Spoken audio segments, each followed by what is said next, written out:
Recording already?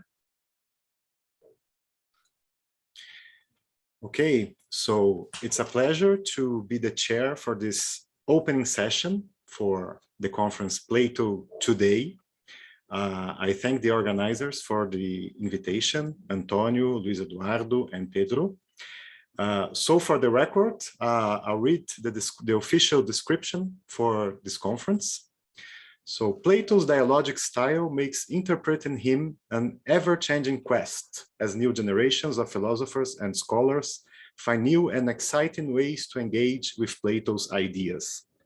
Plato's texts are inexhaustibly fertile soil for renewed philosophical reflection on the great issues of the present day, whether they are ethical, political, metaphysical, or epistemological.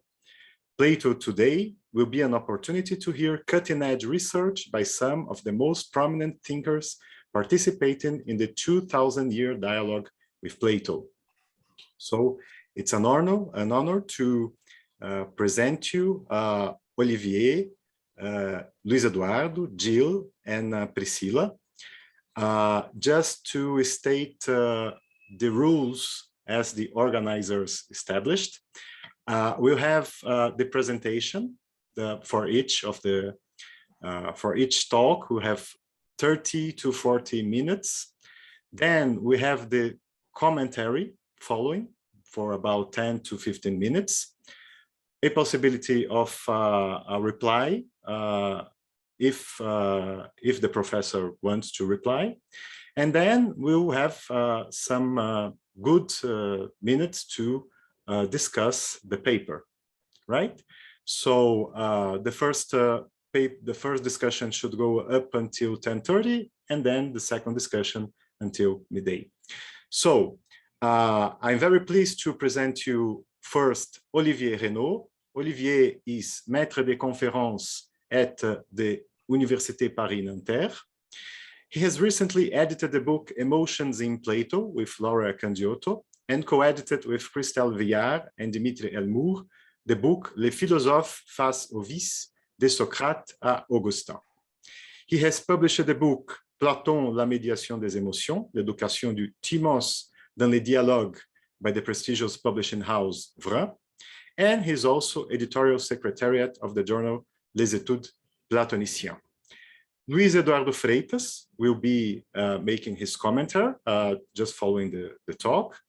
And Luiz Eduardo is a PhD student in philosophy at the University of São Paulo, where he also obtained his master's degree.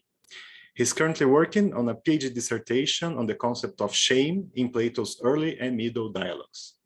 So without further ado, I leave you with Olivier Renaut, who will present us his talk entitled Tripartition and Ambiguity of Anger in Laws 9, 863b, 868a. Olivier, please. Thank you very much, Bruno. I guess everybody can hear me well. Yes.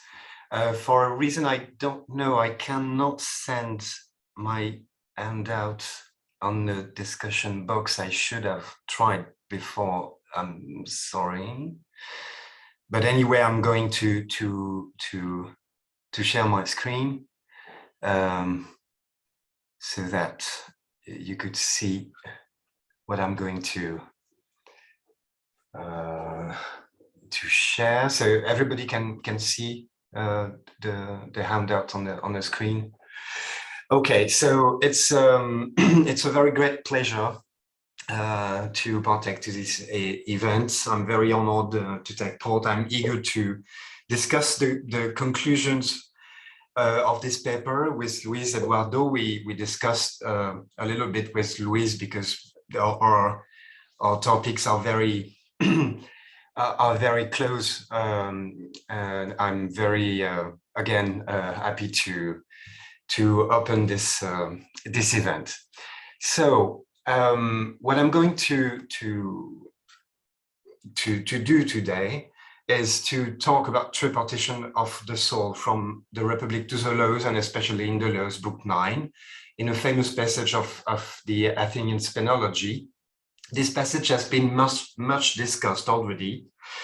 I must say that I'm not well, I try anyway, to read this passage in another way,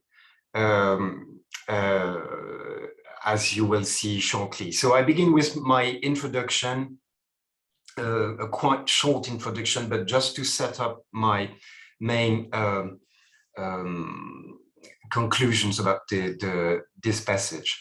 Tripartition of the soul is often presented in a very dogmatic way by commentators, and me included, as if Plato had a strong commitment in describing the nature of the soul into parts or functions.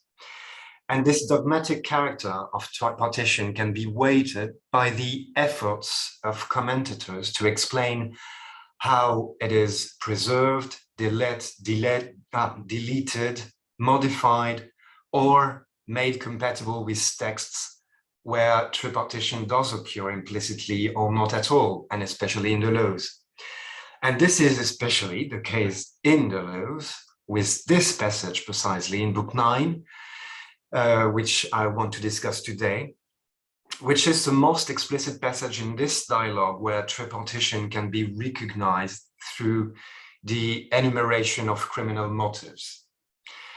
One of the marks of tripartition, and maybe even its most important mark, is the presence of thumos, anger, or the intermediary part of the soul.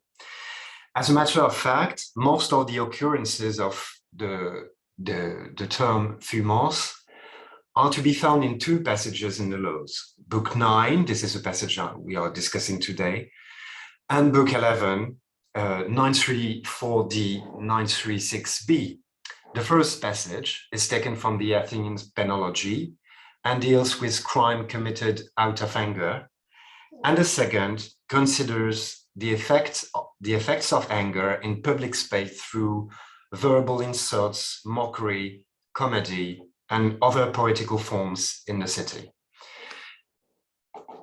So I will focus only on this first passage of the penology, though the second one would, I hope, straighten my argument, and we can discuss it later if you want to.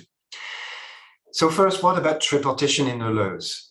We may find among the commentators all the hypotheses, and before evoking them, one should be reminded that all of them, the commentators, strongly depend on a presupposition about what tripartition in the Republic means.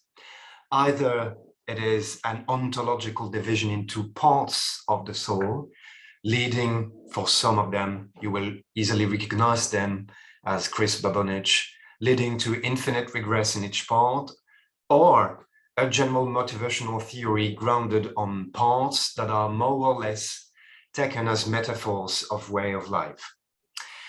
There are, of course, between these interpretations, many other positions, including, I guess, myself.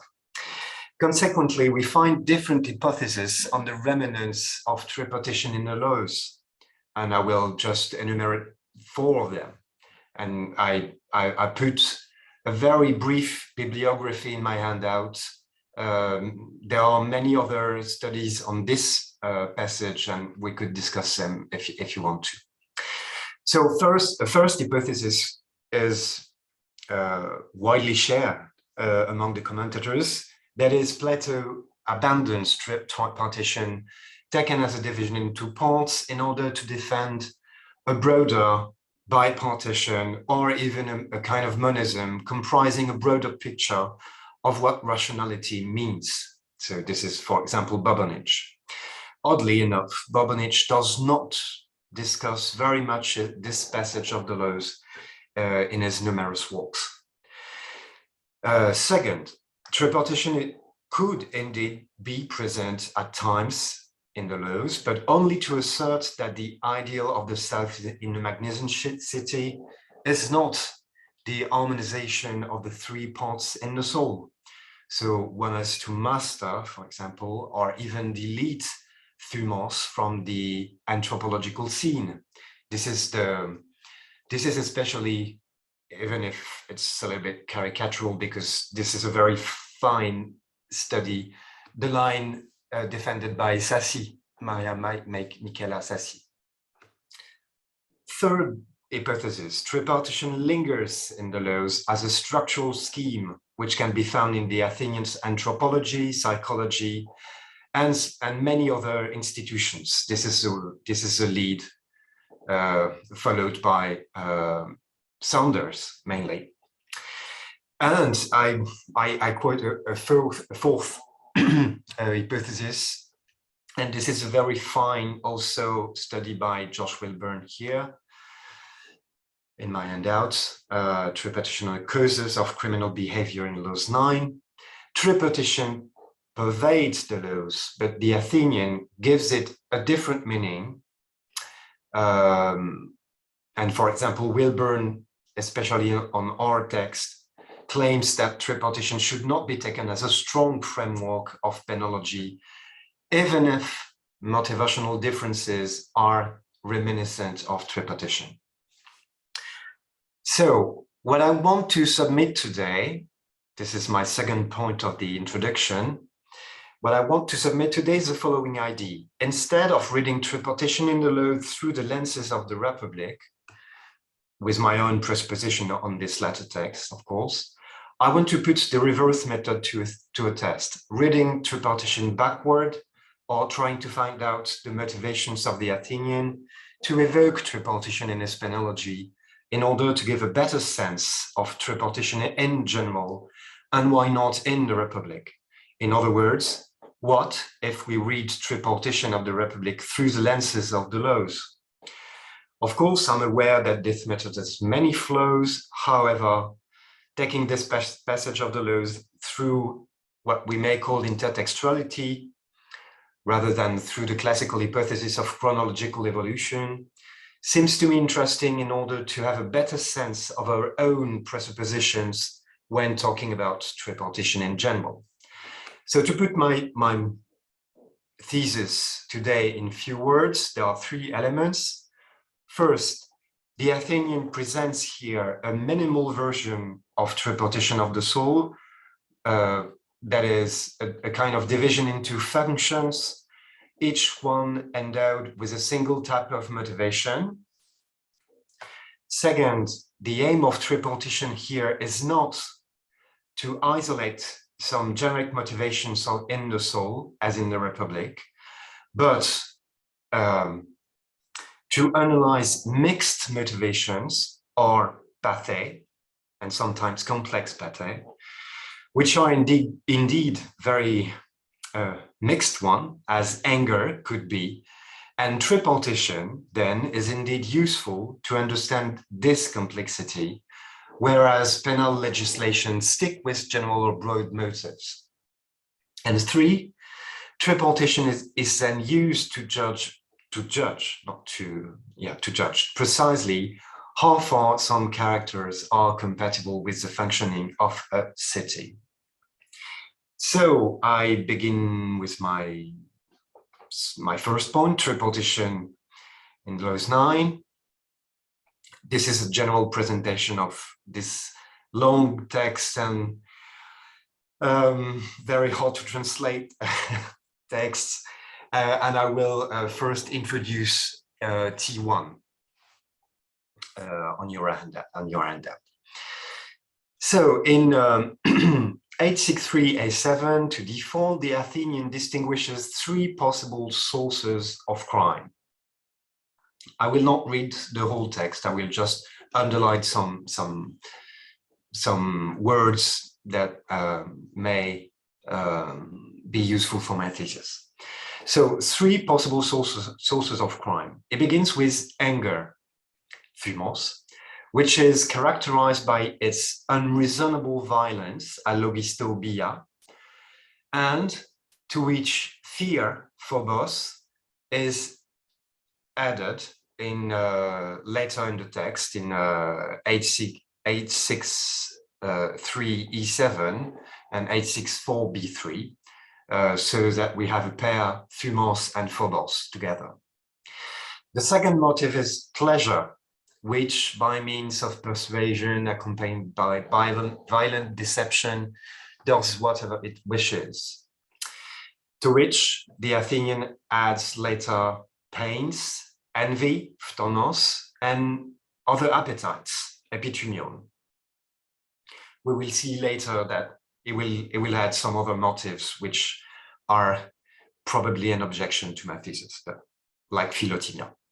And the third motive is ignorance, C1 to D4, which can be simple, without exercising one's own reason, or double, when ignorance is doubled by the opinion that one knows why one is actually ignorant.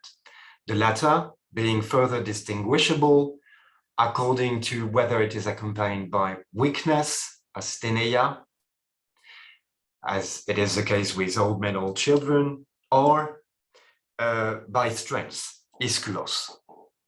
This is a distinction, this latter distinction is probably reminiscent of the Philebus 49 BC. It can be, well, I haven't found it in the Republic, but only in the Philebus. We will come to it later. These 5 species of causes of injustice are opposed to one great form of justice, that is, acquiring and maintaining an opinion relative to what is good and putting soul and city in order so as to achieve that good, even if some collateral damages may result. The difficult point of this text, T1, is that rather than matching a law to each kind of injustice, the Athenian sets up 2 main categories of crimes, that is, willingly and unwillingly, ekon, akon, ekousios, akousios. These 2 categories have been analyzed previously from 860D onwards by taking up Socratic paradoxes. However, as Saunders has rightly noted, in my view, the Athenian seems to use these expressions, ekon and akon, in a more ordinary sense, in their draconian sense, so as to isolate the intention of the murderer. Although, strictly speaking, from a Socratic Platonic perspective, all injustice is unintentional, that is, it is not what I wish or want, one intuitively understands that there is obviously a difference between a long-term intention to harm, for example, a treasonous plot where the will to harm remains, and an action without having the intention to harm anyone, for example, running over an animal on the road. So the Athenian therefore uses criteria that take into account the spontaneity of the action and its intentionality. This is text T2. I will read a short passage of it, or well, the whole of it. The first category covers every occasion when crimes are committed openly with violence. Secondly, we have crimes that take place under cover of darkness, involving secrecy and fraud. Sometimes we find a combination of both methods, in which case our laws will have to be very harsh indeed if they are going to do their job. Okay, so the question is very simple. Why did the Athenians enumerate the motives for criminal action in 3 broad categories according to Tripartition in T1? Well, 3 or 5. The latter 2 are not so important, probably, for my thesis today. Whereas the traditional categories of ekon and akon remain in the penal law. Why, philosophically and politically, should we resort to an ordinary meaning of these categories when the judge has a psychological classification that may be more successful? So to put it another way, is there a discrepancy between the psychological value of this division into 5 kinds of crimes, which undoubtedly stems from the Tripartition, and the penal or political or educational value of the distinction between ekon and akon? Some commentators including, of course, Saunders in his notes, especially notes in the laws when he was doing his translation, but also for Brisson and Prado in that translation. But again, for Bobonich and even Josh Wilburn, we may think that Plato artificially tries to impose first tripartition without the penal categories responding to it, and finally rejects it because it's not useful in a penological point of view. For some other commentators like Wilburn, whose conclusions I agree with some differences, we should be attentive to the relation of each of the tripartite motives to the épiboulet, the intentionality of harming. I do, however, strongly believe that the Athenians wants to call for tripartition in a very narrow sense in presenting anger as a violent auxiliary of reason, leading the agent to obey an internalization of the law, but in a violent way. So as a result, the challenge is to combine situations where anger, desire, and pleasure and reasoning are articulated all together. And I guess this is the challenge of Plato here. And it's not a trivial question that Clinias asks in T1, and I just want to, because I've got some issues for with the translation here.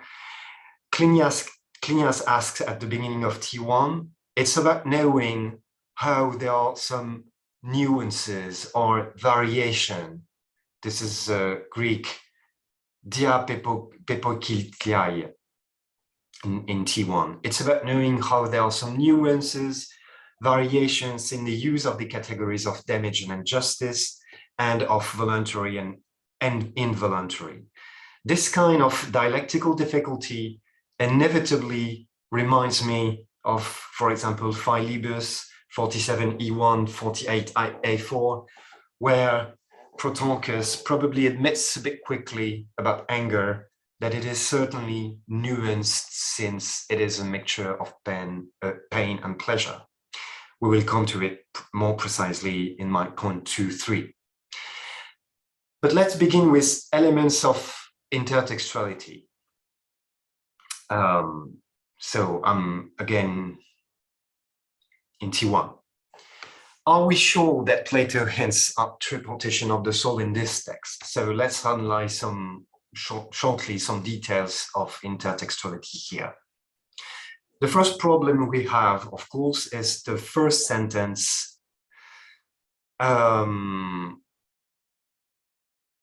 Doubtless in the course of conversation, you make at least this point to each other about the soul. One of the constituent elements, whether parts or passion, to be found in it is anger. Delon garoti tosonde ge peripsukes kai legete prosalelus kai acuete. So it presents us as obvious, Delon, the fact that we talk about thumos among ourselves as a thing which is different. We have another name for desire. This is the text, the Greek here. Utoton prosagoreumen. So there is an obvious distinction in the language prosagoreumen between edone and thumos. So is this sentence the first sign of intertextuality? A maximalist reading would be that tripartition of the soul is accepted and discussed in the same way as the Socratic paradoxes just before passages were. It would be a kind of reminder, as Plato sometimes likes to do, of an hypothesis presented elsewhere, namely in the Republic, without the need to detail it or to prove it. This hypothesis is quite plausible, since here is just a reminder that about thumos, it is admitted that it exists as a point of the soul, without this point being problematic, as it was in the Republic in Book 4, where we wondered if this intermediate part were really distinct from reason and desire. For example, in Book 4. A minimalist reading, though, would be that we don't know for sure if the Athenian hints to the Republic as a kind of theory. If we look, for example, at the texts in the dialogues which present or introduce thumos, we realize that thumos is always, or maybe often, very often, presented through stories. Just remind the way Socrates introduces Leontius' story in Republic 4. He says, "Al endego pote accusasti pisteo tuto." I heard the story, and I give it credit. Okay, this is exactly the same way the Athenian presents Tripartition here, and it is later in the Republic supported by Glauco, where he say, "I too have heard this story. Ekousa efe kaiotos." We can find many other texts. For example, Timaeus 68a6, where Tripartition is introduced by myth. We can find Homeric quotations in the Philebus 47e1. Popular speeches in Republic 4, 431a3, and so on. So maybe this is just a matter of referring to a form of popular psychology, okay? So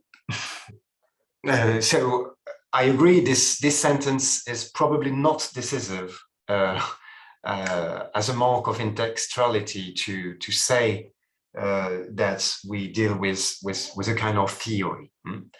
I want, however, to defend a little bit more a maximalist view that the Athenian does indeed refer to Tripartition in the Republic, with a second clue. A second clue is that sentence, "Eite ti patos, eite ti meros on, o tumos." This sentence has been interpreted in many ways, especially by Bobonich and also by Wilburn. So we can translate it, whether it is a pathos or a part of the soul. Well, the term meros is obviously too important to be easily discarded, even if Saunders in his original translation tries to downplay this problem. Well, why is it a problem?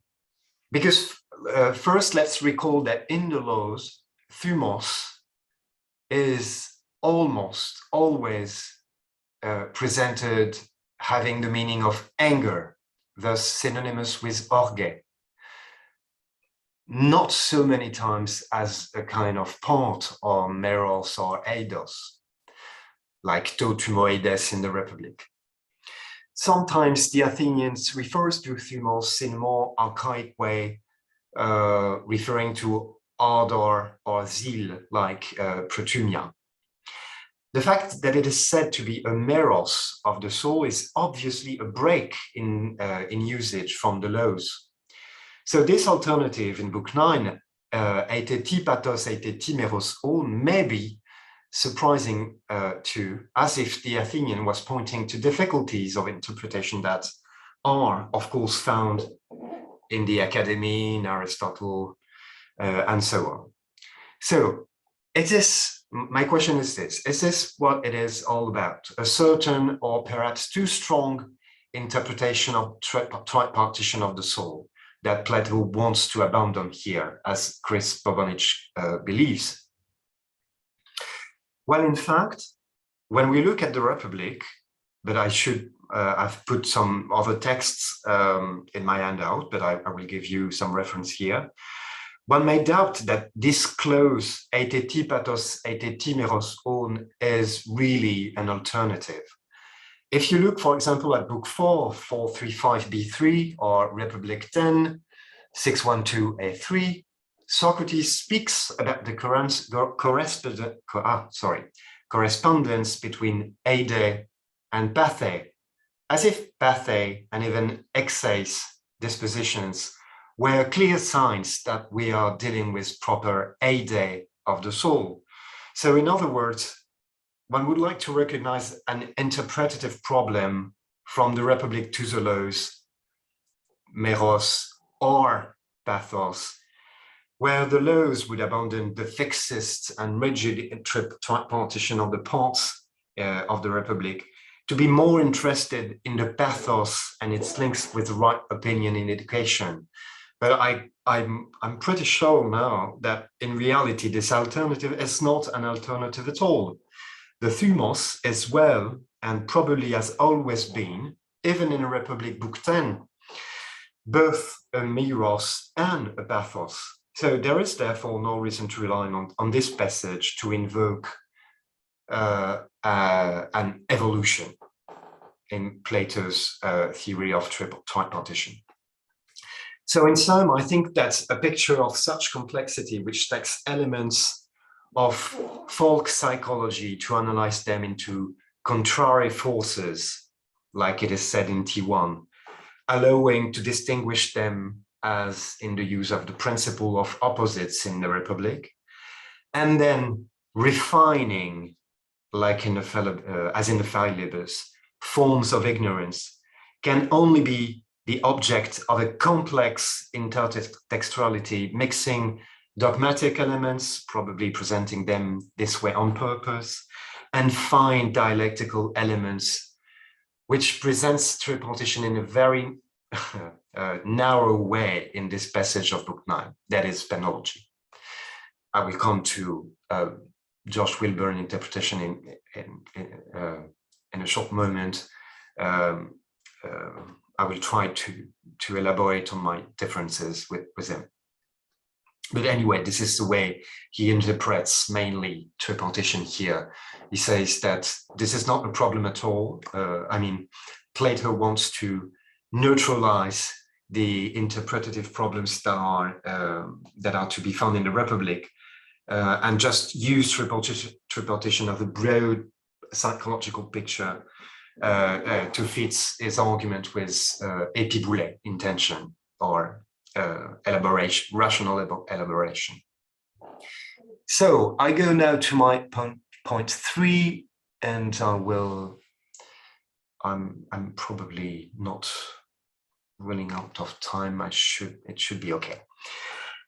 So, saving thumos from the draconian penal code. Why should we need tripartition from the Republic to better understand this passage of the penology?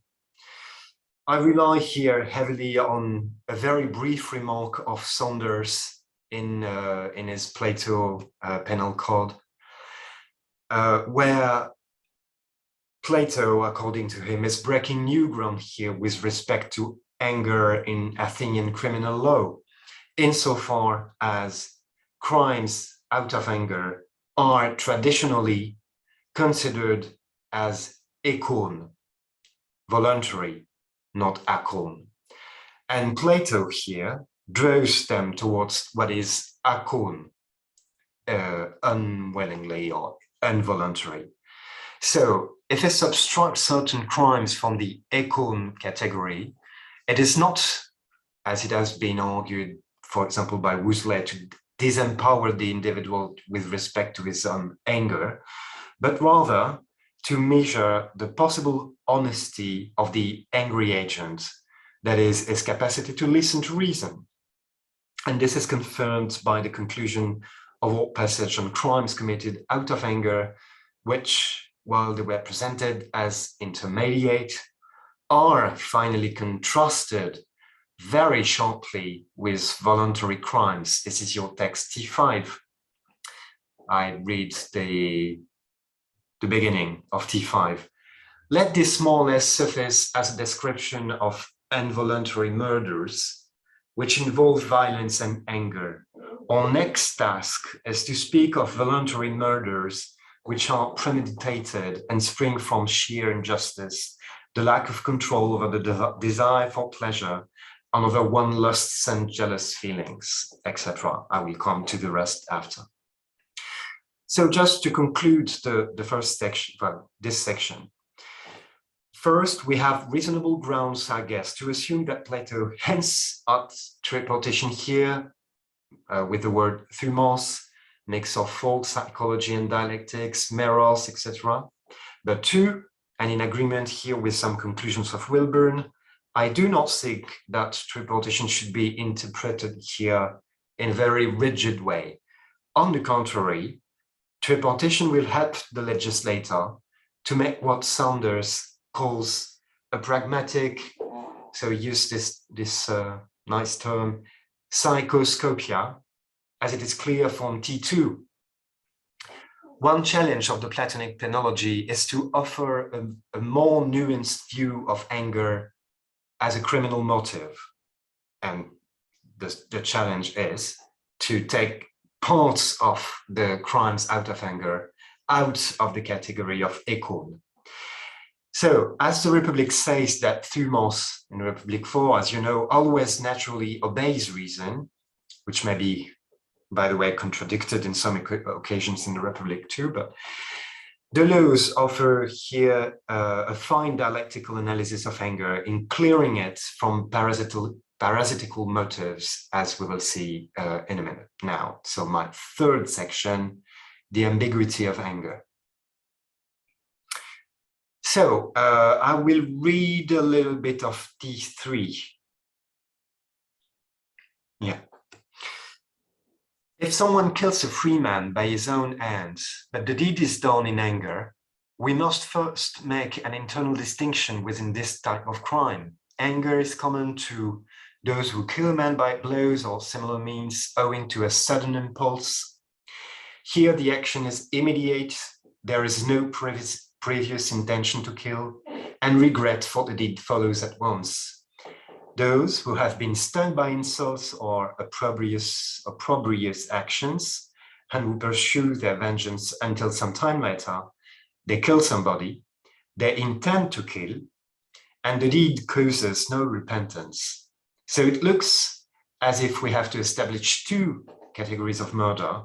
Broadly speaking, both are done in anger, but a proper distinction would be falling somewhere midway between voluntary and involuntary, metaxu. However, each type is but an image, icon of these. Again, there is a problem of translation here. We are not very sure what is the image of what. The man who nurses his anger and takes his vengeance later, not suddenly on the spur of the moment, but with premeditation, approximates to the voluntary murderer.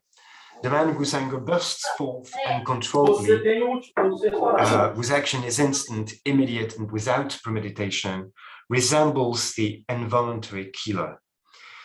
Yet even so, he is not an entirely involuntary killer. He only resembles one. It is therefore sometimes difficult to categorize murders done under the influence of anger and to know whether to treat them in law as voluntary or involuntary. The best course, which corresponds most closely to reality, is to classify them both under what they most resemble, eis ekona metamphoteinai.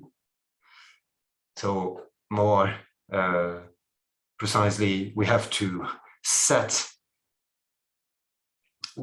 we can just translate very more plainly, we have to set up the two images and make cuts, temeinde, whether premeditation is present or absent. There is a fault here, or absent, etc. So I start with the phenomenology of anger.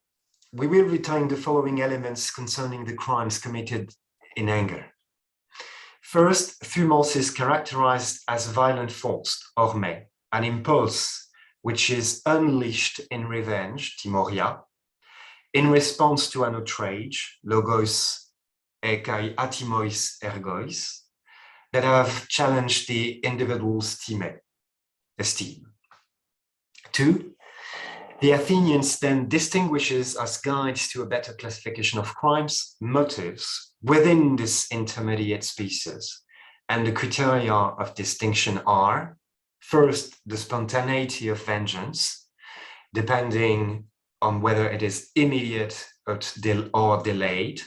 So this is a temporal criterion that determines the impulsiveness of anger. So exciveness, ötus, ectoparacrema, eusteron, etc. Second criterion, the agent's relationship to his own anger, which determines whether or not he regrets it. So metameleia, ametameleton. So this is a moral criterion. And the third criterion is the relation of revenge to a rational elaboration.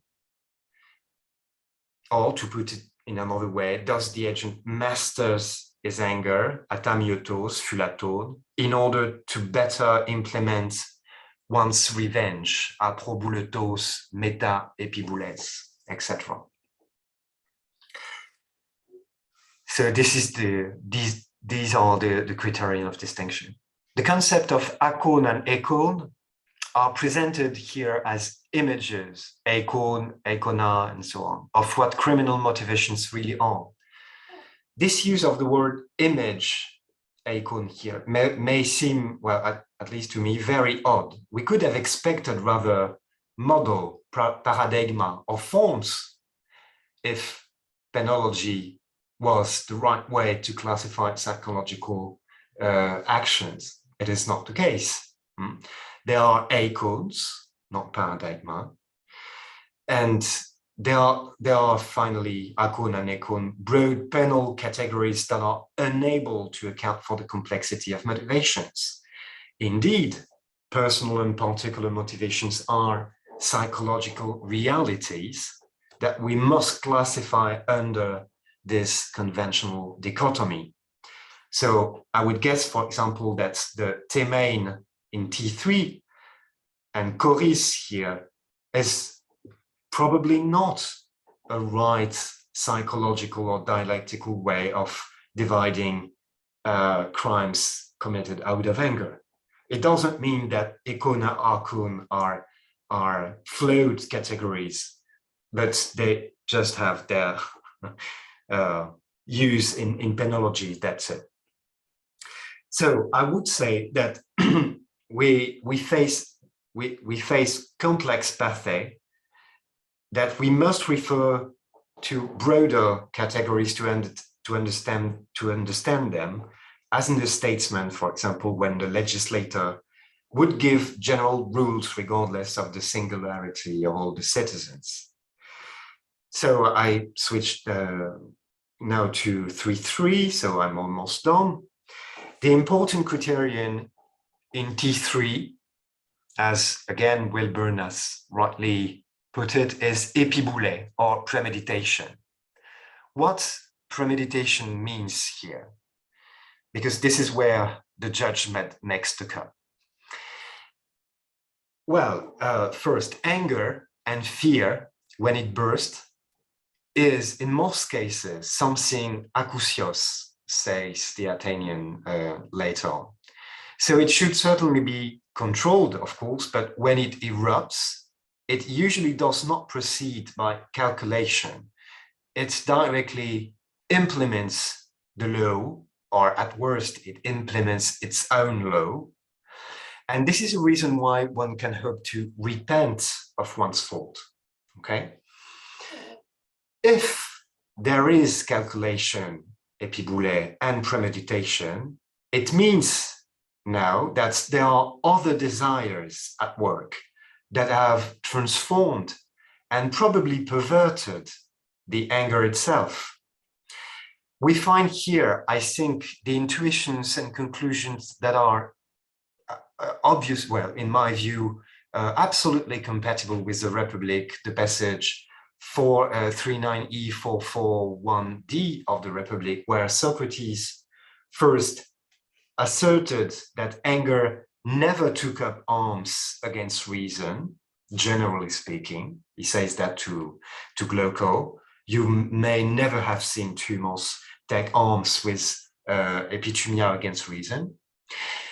When he says too that the honest man boiled over with anger and did not let up until reason called him to calm down.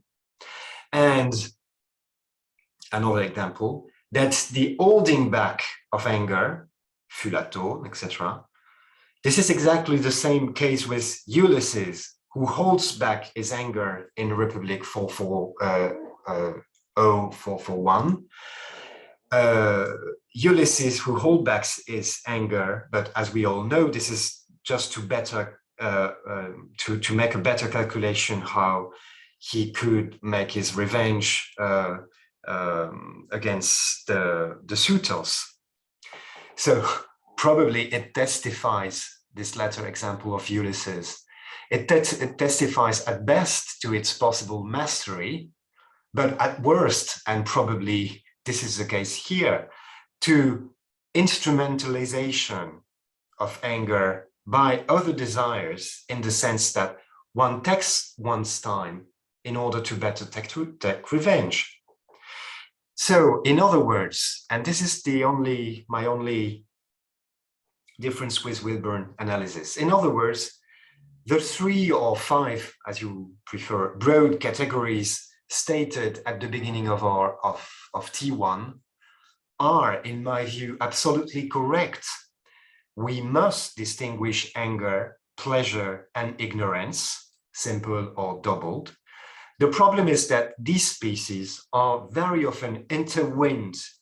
Hence, the need for the law to use the categories of akon and ekon as a pedagogical instrument.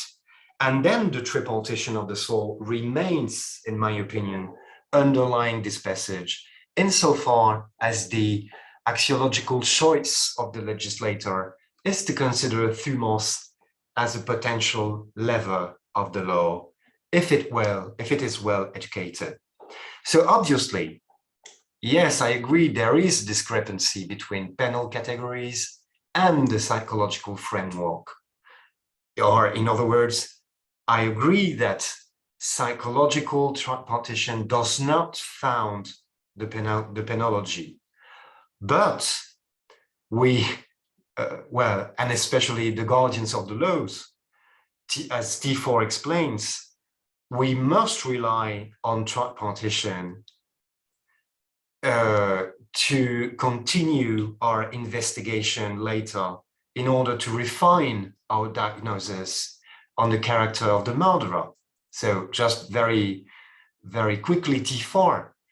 So there is a short distinction between the legislator and then the guardians of the laws and the judges, as judges that are sent later to finally evaluate the character of the criminal.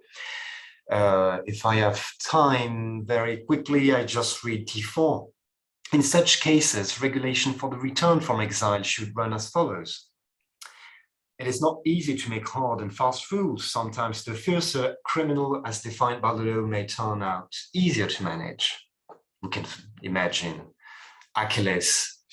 Yes, he is very agrios, but then we can expect him to be hemeroteros than Ulysses, for example. Whereas the man who is supposedly more manageable may turn out to be more difficult case, having committed a murder with some savagery. The other, conversely, may have dispatched his victim without brutality.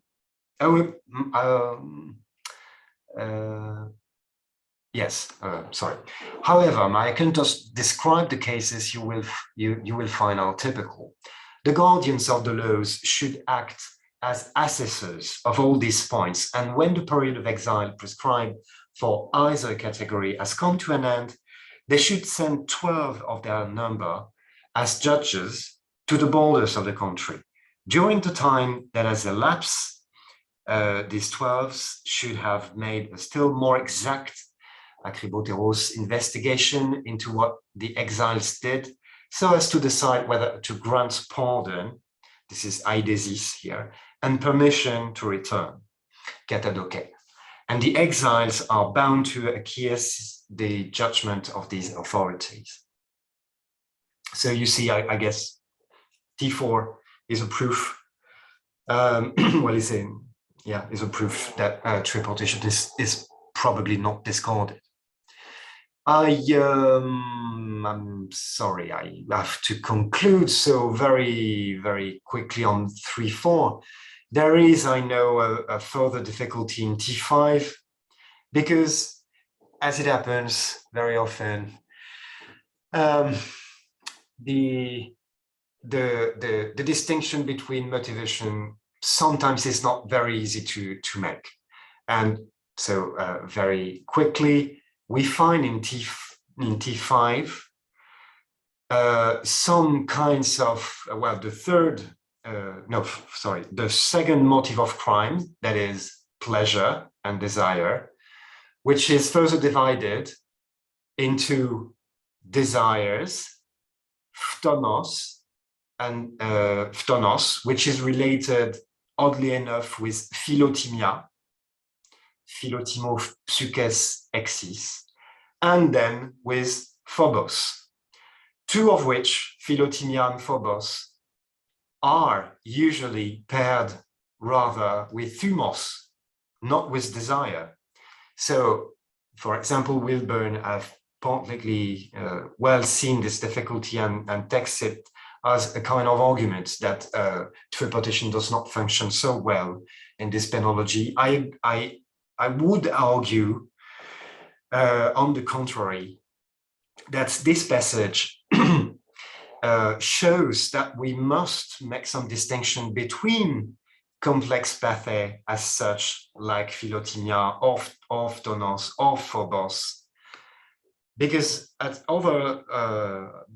times in the laws, you will find, for example, some cases of philotimia here that are completely purified from jealousy.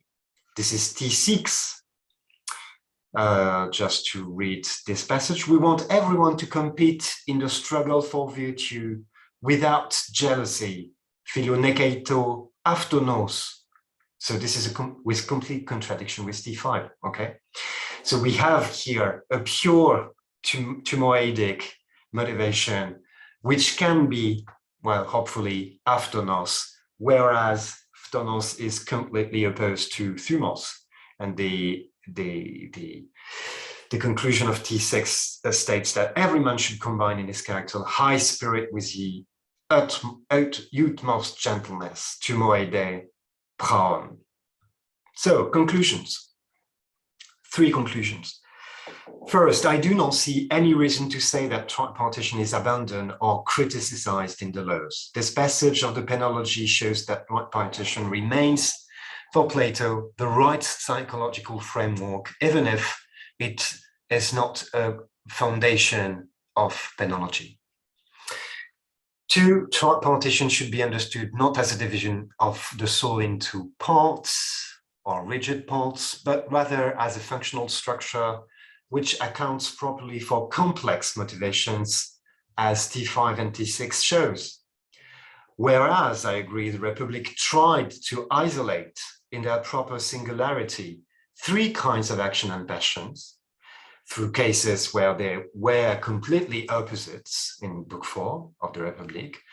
The laws uses this tripartition to understand how they may articulate with each other, as in Book 8 or 9 in the Republic. So, third and finally, these passages from the laws and also the passage of Book 11 provide some elements that we do not find in the Republic. On one hand, they inform us more precisely about the way in which the desiring function of the soul slowly succeeds in corrupting the thumos, which is reputed to be invincible and inflexible until resentment becomes the state governed by thumos and desire. And the second difference is that thumos, obviously in our passage, is no longer systematically and positively, as Sassi have showed, presented as the perfect auxiliary of reason. On the contrary, and this is, she has an argument, in our passage here, anger is more presented as an impulsive force that tends to obscure reason, whereas as you know, in the Republic, the Timaeus and the Phaedrus, it's listen to reason in a proper way. Here, it seems that Thumos is much more animal and brutal than it was as in previous Tripartitions. I should stop here, so thank you very much for your attention. Thank you very much, Olivier. It's now for Luiz Eduardo Freitas to give his commentary, please, Luiz Eduardo. Yeah, thank you very much, Professor Renaut, for his talk. I believe right now listening to you, and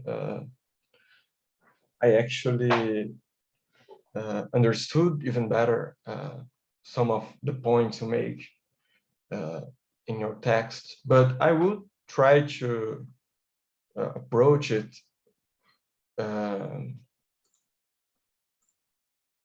perhaps in a let me try to share my text with you all, so you may follow me a little bit better.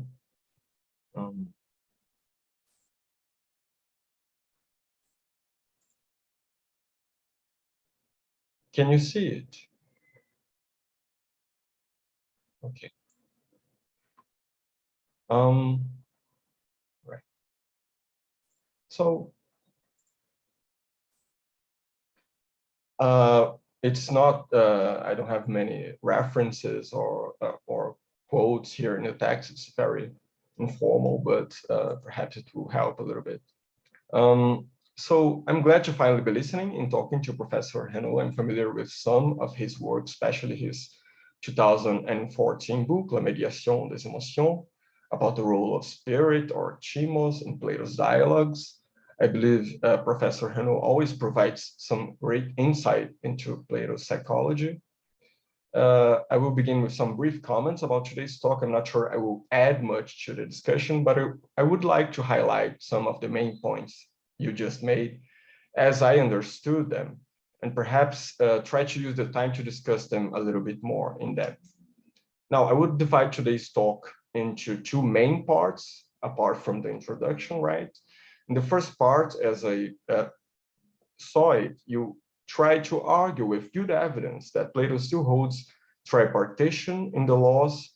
The Athenian perhaps doesn't spell it out, but Plato is assuming the framework he built in the Republic, perhaps with some changes, right? And he alludes to this framework by using certain terms to refer to chimos that are used also in the Republic to refer to the free parts of the soul, like meros and pathos. I think your argument in this first part is very compelling. Perhaps we can discuss it a little bit more during the questions. But I would like to dedicate my time to comment on the second part, actually the third topic in your presentation. So in this second part, you try to show how tripartition contributes to a better understanding of these passages in the laws, if I got it right. So before going into the laws, I would like to take some time to discuss your reading of the tripartition in the Republic.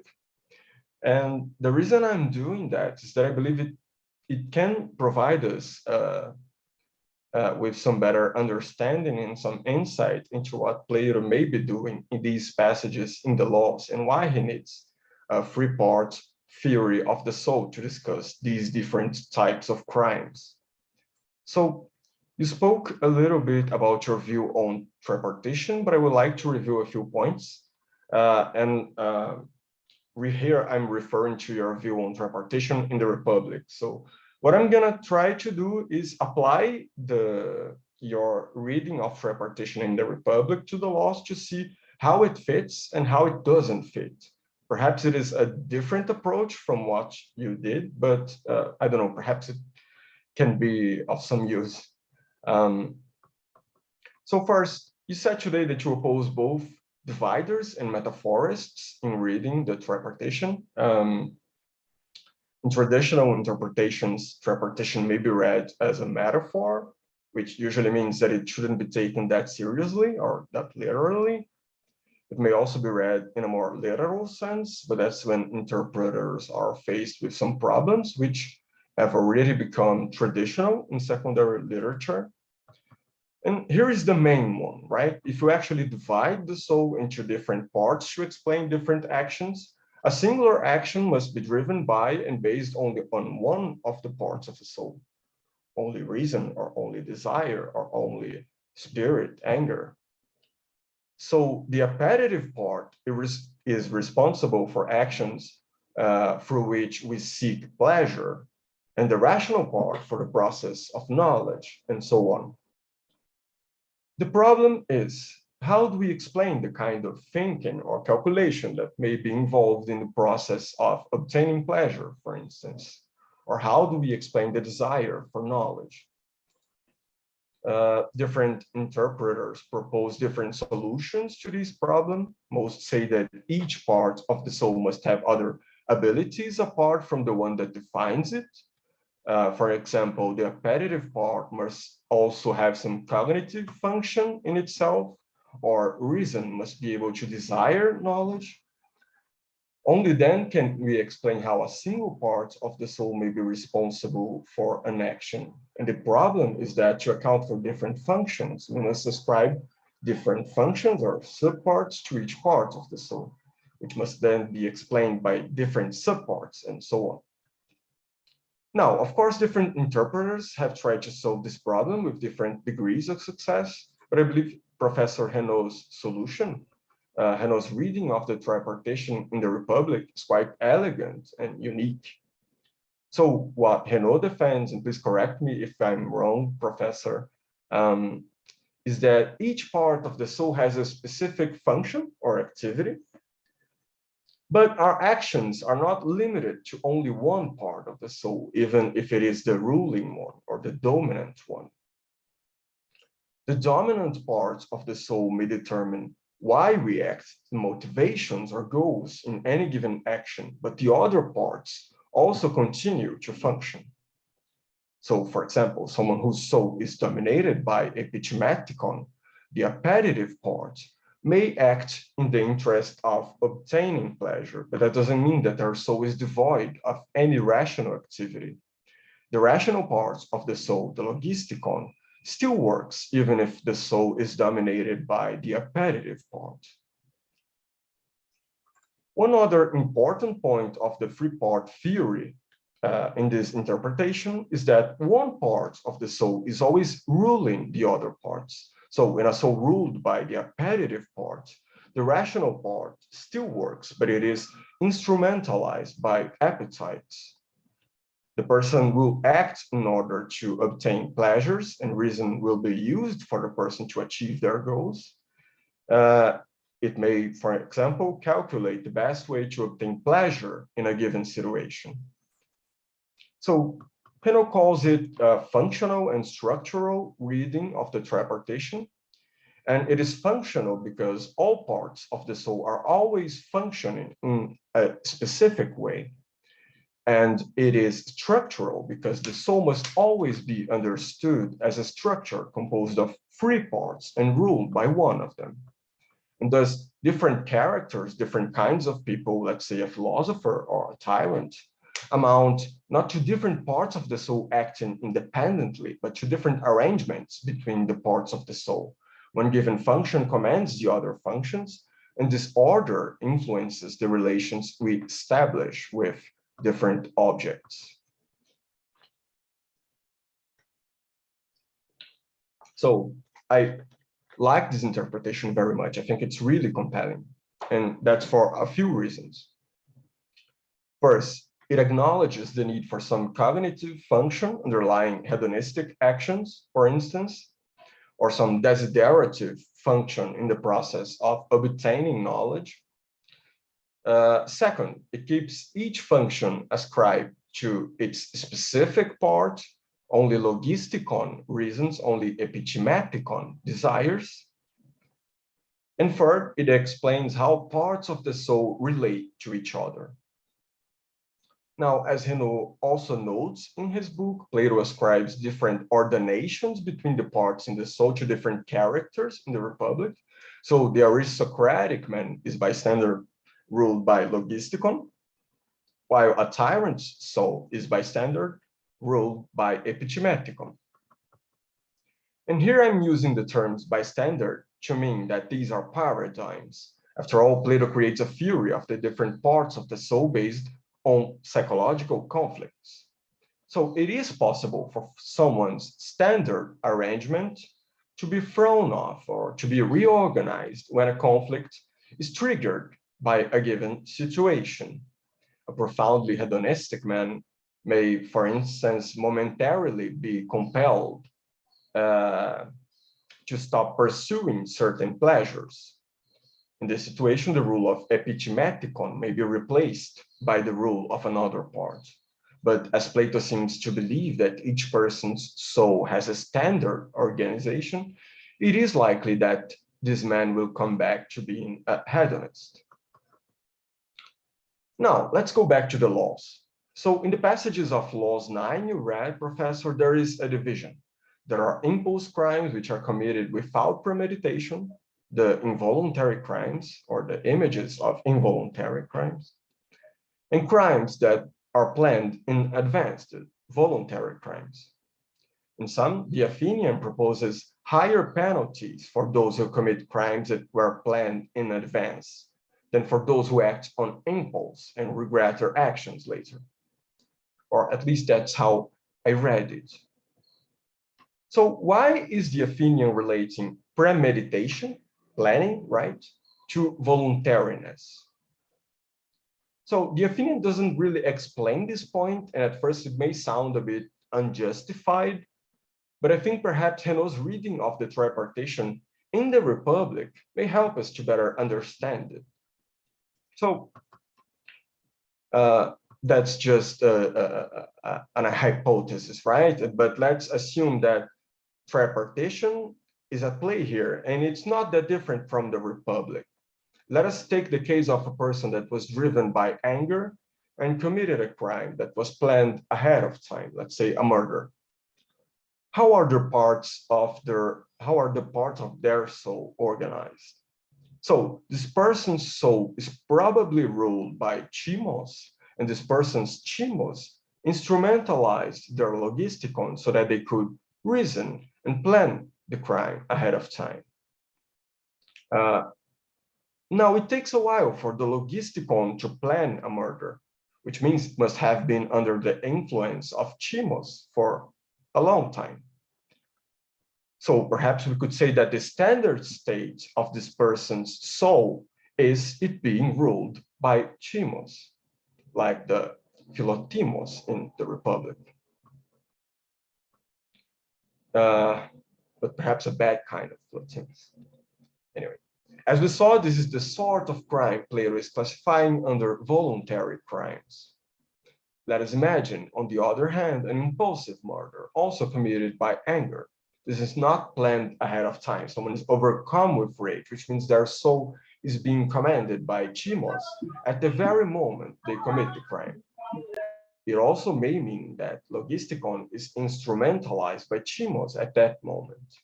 But in this case, it doesn't have to be a permanent and long rule. It may just be a temporary disorganization of the soul triggered by a certain situation. So in a certain conflict situation, the chimos may be triggered to go against reason, even if in the standard organization of this person's soul, it is usually ruled by reason. This is why Plato emphasizes regrets, for instance. It could mean that after the crime, the soul may be reorganized and ruled again by the rational part. Now, a person whose soul standard organization is proved to be ruled by chimos may be more dangerous, or perhaps should be punished more harshly than one that is usually ruled by logisticon. In T5,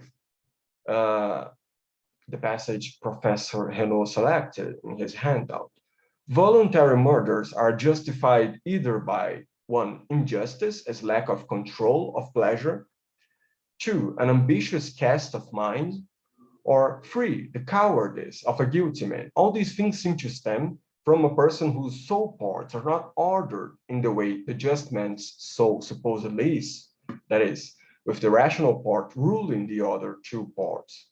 But they also refer to a long-term unjust hierarchy. In the first case, not a timely conflict, but a persistent hedonism.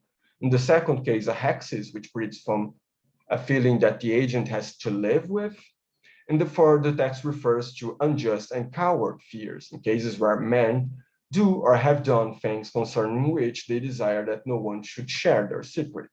That is, the agent has committed crimes several times and doesn't regret them. So I'm not sure this is exactly what Professor Renaut suggested in his talk, but I thought it would be interesting to try to apply a maximalist reading of his interpretation of tripartition in the Republic to see how it fits to this different framework in the laws.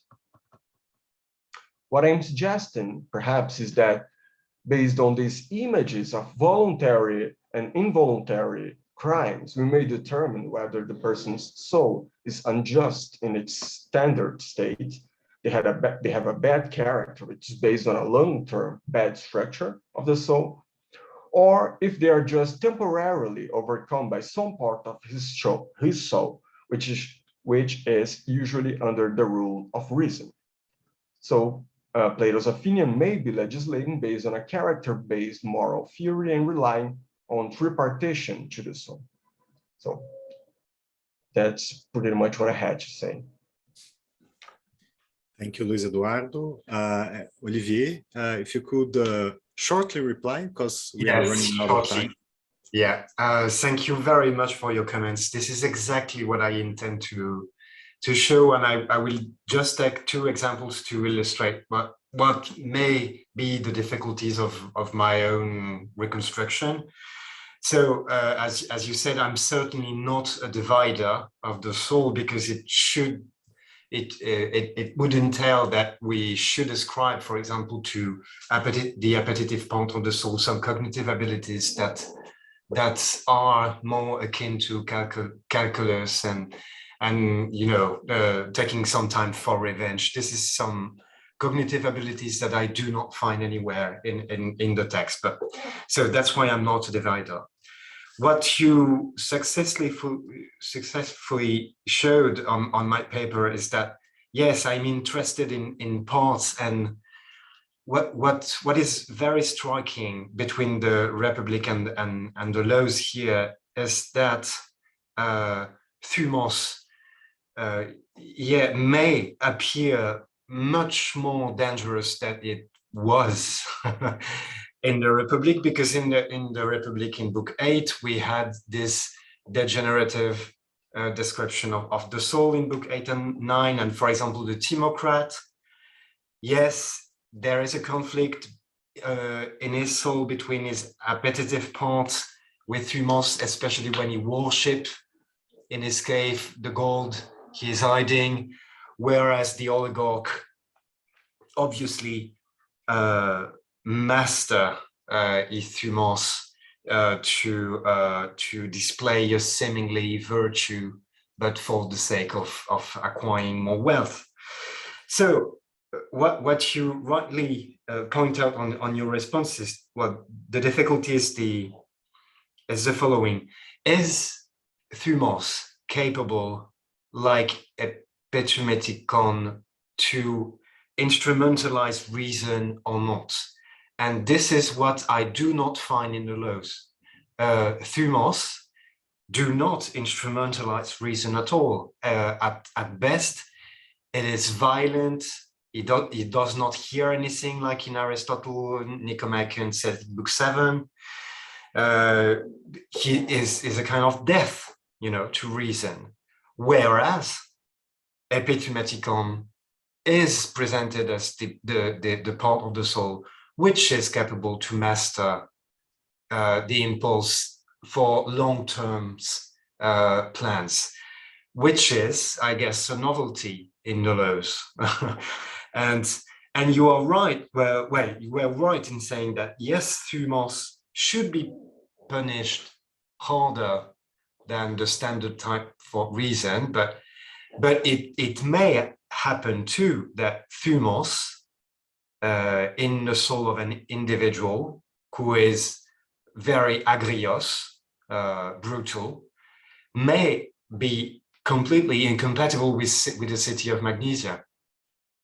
Whereas maybe the epithumeticon may be mastered much more easily. So there may remain some types that, so it's as if thumos was presented in a more harsher way in the laws than in the Republic. But thank you very much for your comments there. It is exactly what I meant. Thank you, Olivier. I think we may have time for 1 or 2 questions from the audience. Carolina, please.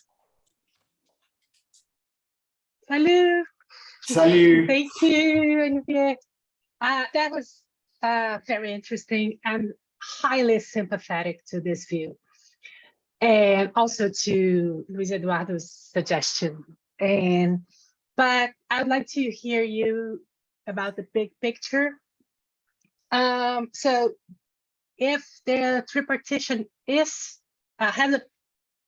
a role in Laws 9, we must assume, you tell me if we must assume, but we should think that there is an argument sustaining that the tripartition is compatible with the Socratic paradoxes.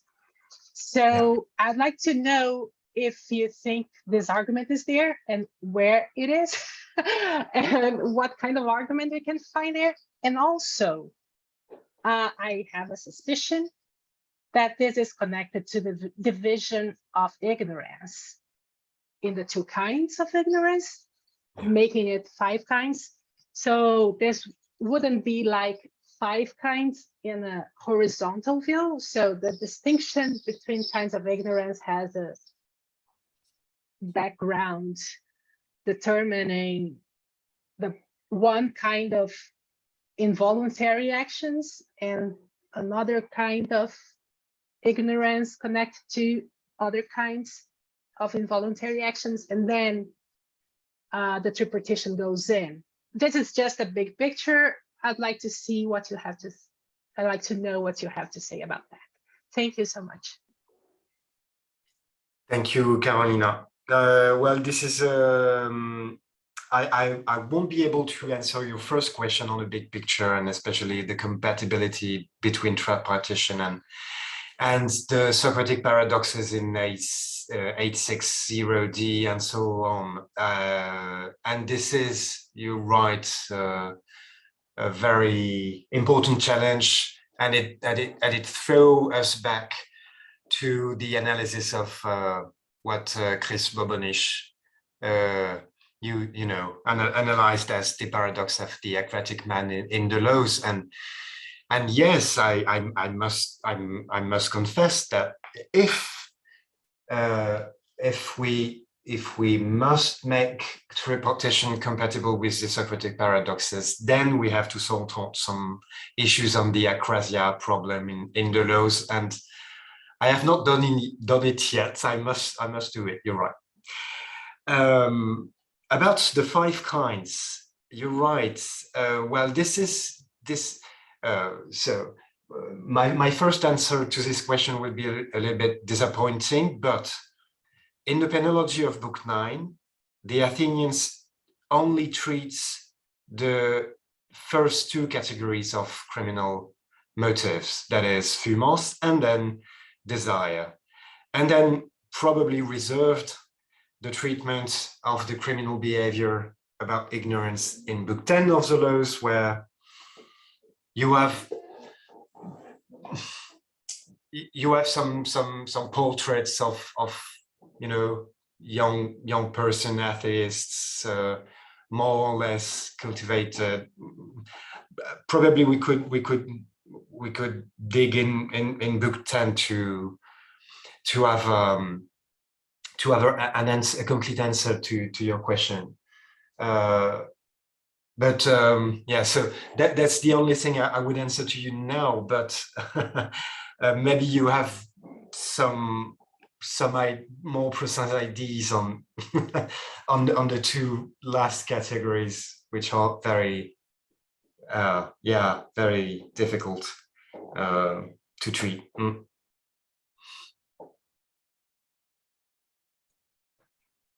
Thank you. I just have some clues, but nothing all thought through yet. Thank you so much, Olivier. Okay, thank you, Carolina. Thank you. Flora, if you may. Hello, Yes, Flora. hello, salut Olivier. Salut.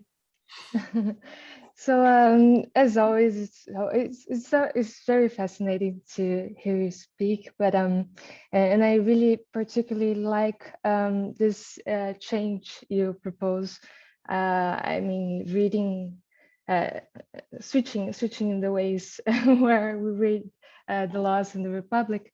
But by the end of it, if I understood you correctly, I think you said that the laws might show that well, how the desire slowly can corrupt the thumos, and this is taken to be a shock because of our suppositions that thumos should always be an ally to reason, as is stated in Book 4 of the Republic. But that made me think that it shouldn't be this, I don't know, this shocking if we were to see Book 8, meaning the downfall of Callipolis into democracy, as a kind of a clue that when logisticon is weakened, it might breed this kind of weird relationship where the symoidetic reasonings are closer to the desires, meaning that it can be quite, I don't know, intuitive to see the whole honor culture as a kind of reification of honor by means of material gains. So I was just wondering if, I don't know, we could also read this first reading of the thumos as ally of the reason, more of as a wishful thinking in Plato's part than real analysis of how it might be applied to real political lives. I don't know if I was clear, but. Yes, I think I understood your question. I mean, it deals obviously what you say with the role we are ready to give to philotimia in the city in a way, because as you said, and you are perfectly right, there are some ambiguities about philotimia at the first place, much more than there are some ambiguities about thumos. I mean, thumos, we know that it reacts to honor, whereas philotimia, we just don't know. We just don't know. It may react to a breach of Timaeus in some cases, but then it could be perverted so as to become a kind of desire that desire honor like mean, not for itself. And I what I just wanted to say, well, again, a difference with the Republic, but no, you won't find it in a passage of Book 9, but rather on a great passage on comedy in Book 11. I mentioned earlier in a paper.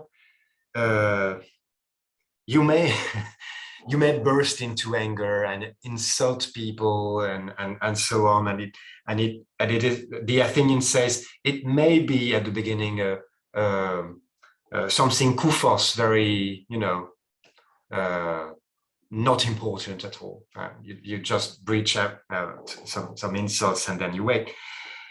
The only problem is that it nurtures your soul with resentment desire to make the other ridiculous, breeding phtonos and so on. And so the angry city, and this is a difference with the Republic, the angry city will always become in the laws something which is perverted by phtonos at the end, you know?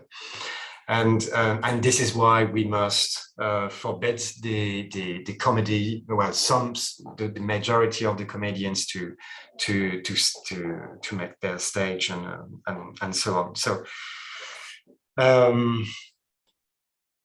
yeah, I know I partially answered your question, but this is how I would imagine the difference between the Republic and the laws anyway. Thank you very much, and a pleasure to see you. I think we should all thank Olivier for this discussion. Thank you very much. Thank you. I'm sorry for having a bit longer than. No, we're keeping our schedule. There's okay, no problem, great. no problem at all. So now I have the pleasure to introduce Jill Gordon. She's National Endowment for the Arts class of 1940, Distinguished Professor in the Humanities, and Professor of Philosophy at Colby College.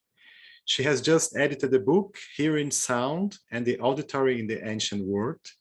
And she has also published the book, Plato's Erotic World, From Cosmic Origins to Human Death, on Cambridge University Press, and Turning Toward Philosophy, Literary Device and Dramatic Structure in Plato's Dialogues. Then, for the comments, Priscila Alba will give her comments. She has a bachelor degree in history from Universidade Federal do Rio de Janeiro and a master's degree in history from PUC-Rio. She's currently concluding her PhD in philosophy at PUC-Rio. So now I leave you with Jill and her talk entitled Sexual Differentiation and What It Means to Be Human in the Timaeus. Please, Jill. Thank you so much, Bruno. And I have tried, like Olivier, I tried to share my handout in the chat, and I'm having problems with that, but I can screen share. I want to begin, as Olivier did, and just thank the programming committee for inviting me, and just to see the names on the program. These are people whose work I've read and learned a lot from, so I'm grateful to be among them. And I'll just thank Priscilla in advance for her comments. On my handout here, there are some long passages. Actually, there's just basically 3 parts of the text that I want to, there we go, focus on. It's going to be hard to display all of the Greek and all of the English together, but I will do my best. It's in the text, I'm talking about the passages, so I'm hoping that will be useful to people. And then one more thing before I get going, I'll just say that I'm primarily looking at 3 passages. A very long passage at the end that's from about 90 to 91, and then a middle passage around 73, and then a slightly earlier passage about 42 to 43. So that's what I'll be doing. Okay. So at the end of the Timaeus, we get a brief account of a strange fact about the cosmos.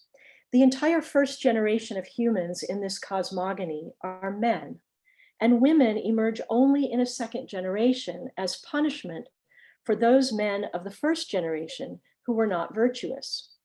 After what must have been hours, dramatically speaking, during which Timaeus spun out his lengthy tale, his likely story concludes by telling his audience that when those who were born men live cowardly and unjust lives, they will be regenerated as women. And at this precise time, and for this reason, he says, the gods create women, along with the bodily equipment both men and women need for sexual reproduction, and the desire for procreative sex that each one has, all of which did not exist in the first generation of humans.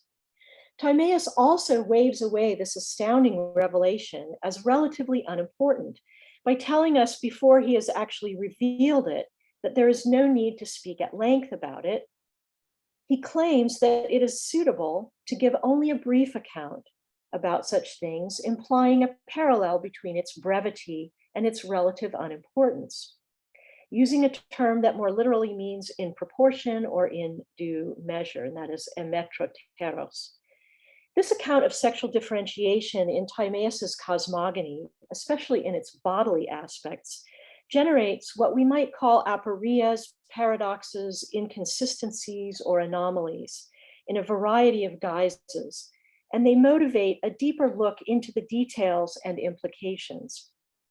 I do not argue that these paradoxes are small nuggets that Plato left behind for the reader to puzzle over or to resolve, nor do I argue that they are intended to convey something about the character of the narrator, Timaeus, and any claims that this strange account of women is a myth, a parable, or a mere likely story, while perhaps true, do not bear on my argument. My aim here is not to resolve these incoherencies surrounding sex difference or to explain them away, but rather to draw them out as such, to put us in a position to think about what it means for this specific text to have these specific incoherencies about sex difference. Regardless of their source, their epistemic status, or their genre, the paradoxes themselves reveal a troubling exclusion of women at the heart of what this dialogue tells us it means to be human. I begin with an account of the bodily configurations of men in the first and following generations. Focusing primarily on sex organs, I identify in the first 4 sections of the paper 4 specific anomalies and paradoxes that result from Timaeus's account. And I draw the curtain back on the utter strangeness of this first generation of humans. What Timaeus's account goes on to say about women's bodies cannot be disentangled from the account of wandering that governs the empirical world. Wandering movement and the wandering cause, taken up in the 5th and 6th sections respectively, expand our understanding of sexual differentiation in this dialogue and reveal further anomalies in the first generation of humans.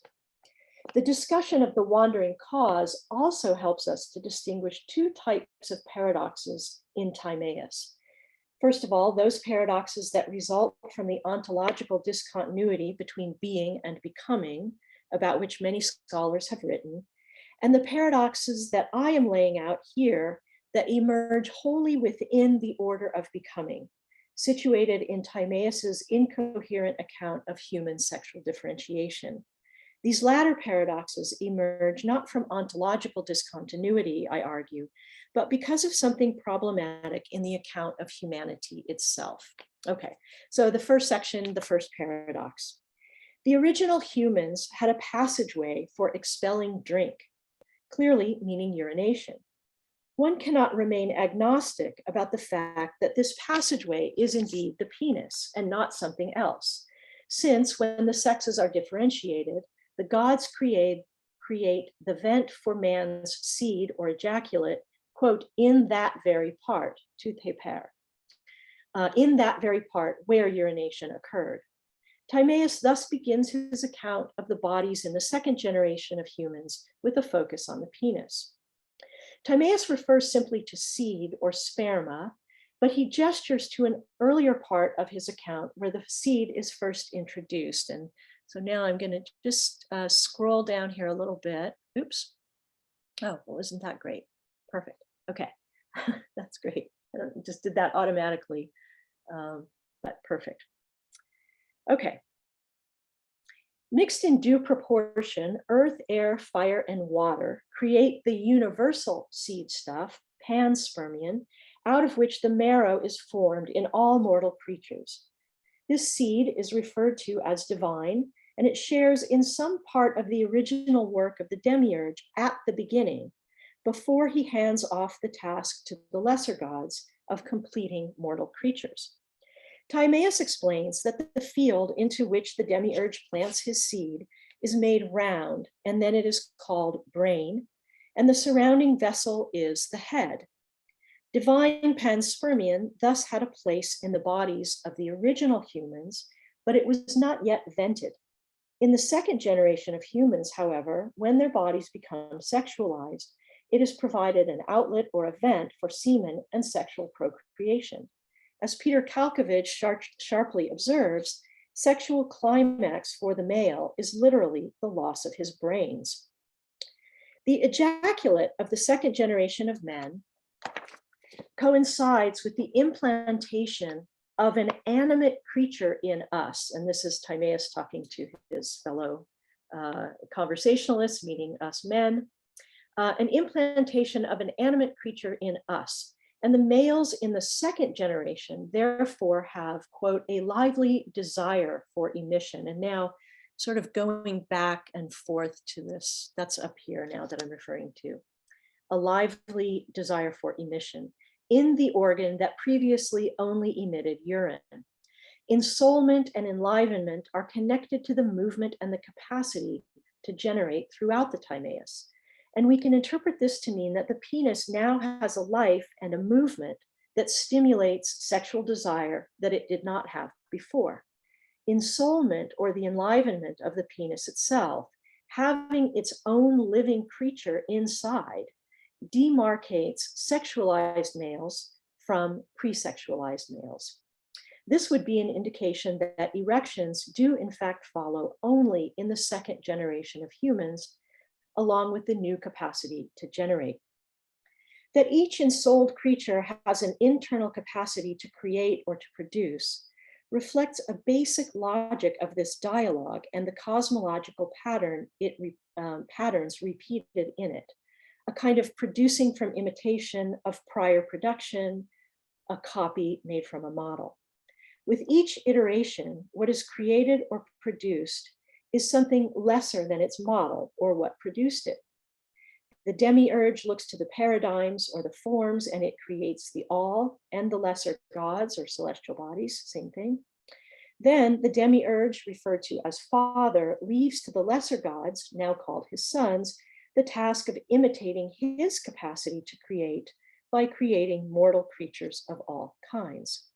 Mortal creatures then, in turn, have a generative capacity in sexual reproduction that imitates but is inferior to the creative capacities of the demiurge and the lesser gods.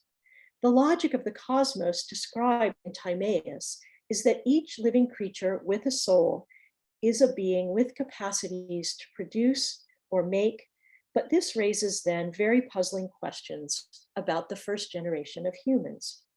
The first generation of humans have no erections, no emission of seed, and no women.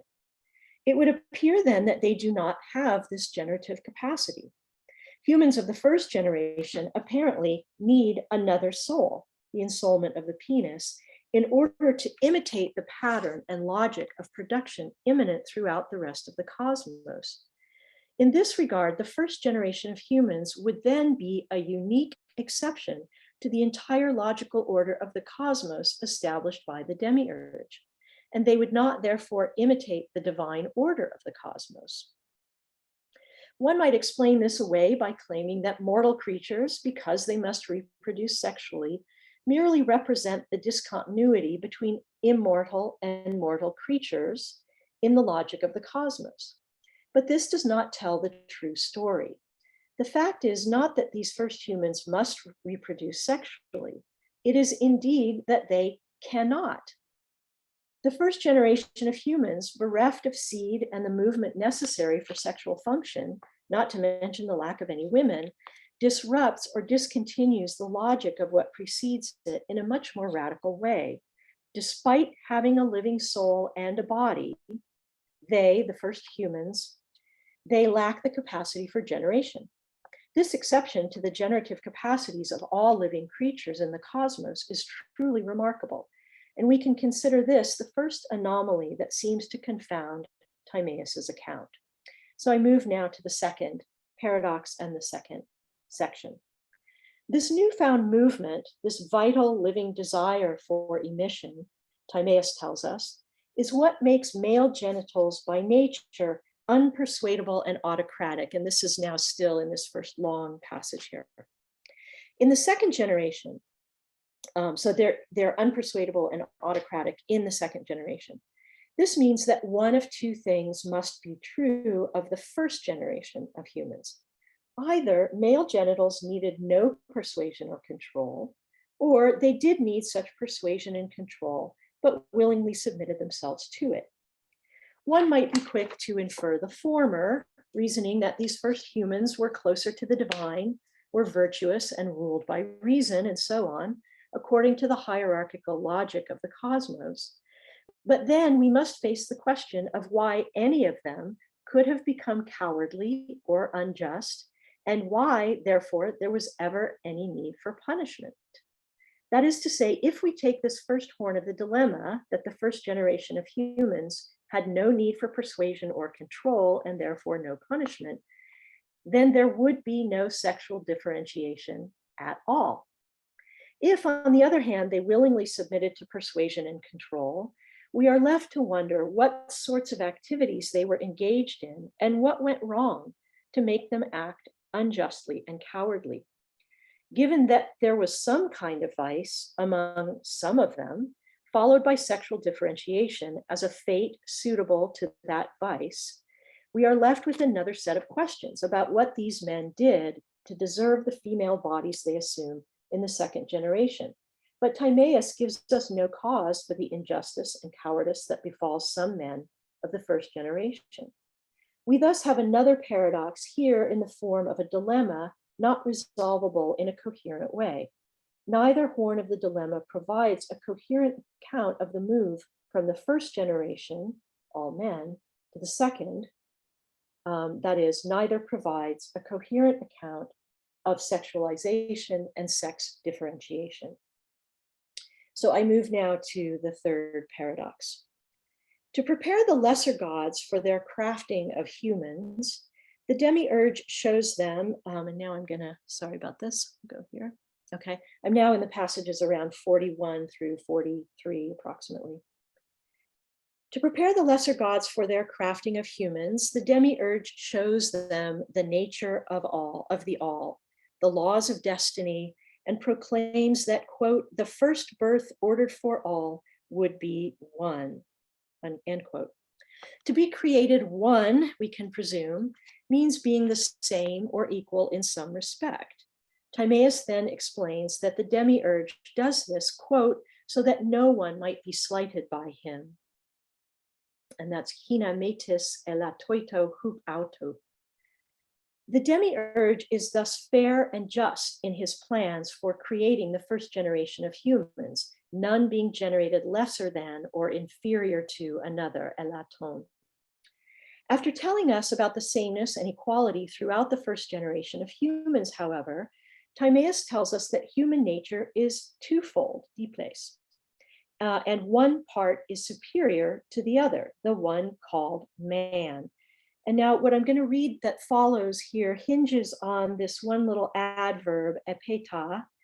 Some folks translate that as meaning later, and some people translate it as henceforth. And I'm going to talk about both of those translations and show that each of them causes some problems. Okay. So Timaeus tells us that nature is twofold and one part is superior to the other, the one called man. This last claim can be translated in two ways, referring either to a part of humanity that will later be called man, or to the part of humanity that will henceforth, now in my conversation, be called man.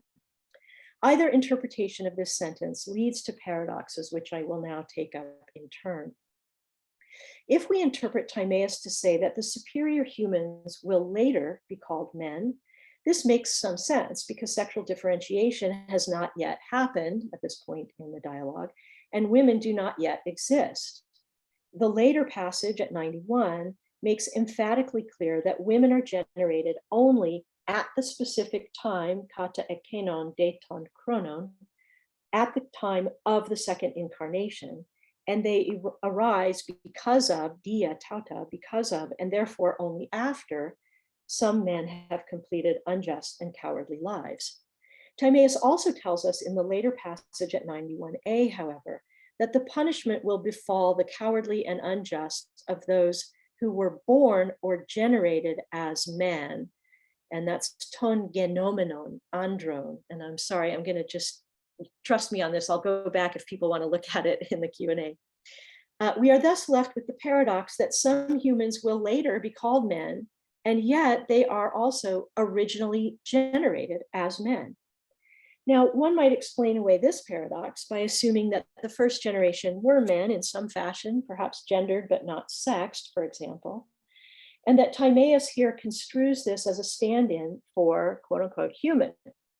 Even so, we must still wrestle with how human nature can already be twofold before sexual differentiation. Nor can we explain this away by claiming that the differences between men and women are not essential to some shared human nature, since we also see that the essential difference between men and women is psychic, and it occurs when each receives ensouled sexual organs. We are therefore left with the puzzle of a first generation of creatures who will later be called men, but who are already men, and perhaps who both are and are not men in the first generation. Men seem to exist before the sexual differentiation that creates men. So the fourth paradox. In addition to this temporal paradox embedded in these passages, a deeper axiological one emerges, specifically related to the greater or lesser ways to be a human, what the demiurge supposedly wants to avoid in the first generation. And this is about that elaton. We can best see this paradox if we take Timaeus to be saying that the superior part of humanity will henceforth be called men. On this view, one might argue that both parts of twofold humanity are present in the first generation, and Timaeus is simply noting that from here on out, we shall call the superior part men. On this reading, the passage tells us that there will indeed be those who are inferior, namely women. Timaeus's account of sexual differentiation thus still has problems. The demiurge makes the first humans the same, at least in some respect, lest anyone, metis, be slighted by him.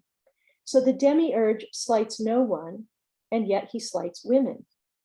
The only way to make sense of the demiurge's justice without paradox is to understand that the all, pasim, for whom the first birth is ordered, who are equal in some respect and among whom no one is lesser, are only men, ener. We can add to the paradoxes this one then, that no one will be lesser among humans except that women will be lesser. We begin to get a very strange feeling about the meaning and inclusiveness of humanity. Despite gesturing towards some shared human nature, and he says at 42a, tes anthropines phuseos, something else emerges in this account. Now I'm going to omit a section here and just summarize very briefly. This is from the passages at 42b and c, where I established 2 points. One, that women indeed have a phusis, which is distinct from men. And secondly, that there's some indication here that women and beasts might share something together, at least insofar as they are both distinguished from men. Okay, so I'll say now, just to sort of, we're at the end of the first four paradoxes. It might be instructive at this point to pose a counterfactual thought experiment that helps to elucidate the nature of my project. So we could ask the following: could Plato have constructed a cosmology, even one that includes fantastical fictions and mere likely mythoi, that made it unproblematically clear that both men and women came into being at the same time? They had the same souls, even if they had different bodies, and because of their humanity, were both capable of the highest and best movements in imitation of their share in the divine. Could he have done that? Certainly, but he did not. The text that we have contains these paradoxes and puzzles, and I want us to look at them in light of Timaeus's task, and this task is set out for him at the very beginning at 27a, to provide an account of the generation of the cosmos that culminates in an account of the nature of humanity, and that is anthropon phusin here. The presence of these aporias forces us to ask whether or to what extent the text shows that women's nature coincides with human nature. And so now I turn to my section 5 called The Wandering Womb. And I'll go back up here now. Timaeus explains in the passage at the end of the dialogue what it means to have a woman's nature, of course only briefly, since he has nearly reached the end of his account of humans, that's in scare quotes now, and there is no need to speak at length about such things. Women are, first of all, corrupted or degenerate men, which is the cause, diatauta, of their coming to be as women. To become a woman entails inheriting a soul that has failed in practicing courage and living a just life, being given a womb with yet another soul, and being given a sexual desire or movement unique to women. Whereas the penis was the first focus when describing sex-differentiated male bodies, the focus when Timaeus speaks of woman is the matrix, or what we call the womb. Parallel to the men of the second generation, the first women have a sexual desire apparently aimed exclusively at procreative activities with men. The womb is an indwelling animal that is desirous of childbearing or generation. This account of the womb as a living creature urges a brief return to the logic or pattern of generation and animation that we looked at in the first paradox. The demiurge creates first, in imitation of the forms, the entire cosmos, or the ensouled creature called the All. And within it, he creates the celestial bodies, also ensouled living beings. The celestial bodies, also called the lesser gods, in imitation of the demiurge, then create mortal beings. What we would expect as the next iteration of this logic is the creation of humans by the lesser gods with the capacity for generation. But we have to wait for that until the second generation of humans, when the genitals are themselves ensouled creatures within the mortal human, male or female, capable of movement and generation. In fact, we might argue that the penises on the bodies of the first generation are not genitals at all in the proper sense of the word. That sexual differentiation entails the making of yet another creature ensouled and capable of movement and life, and that this creature is not the human per se, but is either a womb or a penis whose movement is procreative, is another detail worth examining. Whereas in the first paradox, I focused on the anomaly in the first generation of the inability to generate. Here, I want to emphasize the need for an additional soul in order to be capable of generation. That is to say, here, I want to look at the anomaly in the pattern of ensoulment itself. Before, we saw that the first generation was incapable of imitating the making that the demiurge and lesser gods carry out. Here, we see that an extra ensoulment, an additional creation of an entirely new living soul capable of motion and generation is needed in order to maintain the logic and cosmological patterns established in Timaeus. Because the first generation of humans were themselves ensouled creatures, and I'm going to talk a little bit about those first men in a minute, it's fair to wonder why the first ensouled mortal creature needs yet another soul in order to embody a proper function of the ordered world. This seems to be yet another anomaly in the cosmological pattern in which ensoulment alone and by itself means having some type of generative movement. Whereas the ensoulment and enlivenment of the penis in the second generation causes movement that results in erections, ejaculation, and generation, the living creature of the womb has a wandering motion that troubles the female body. Whenever the indwelling animal in the woman comes to be fruitless, long beyond its due season, I'm sorry, now I want to show you this passage. Okay.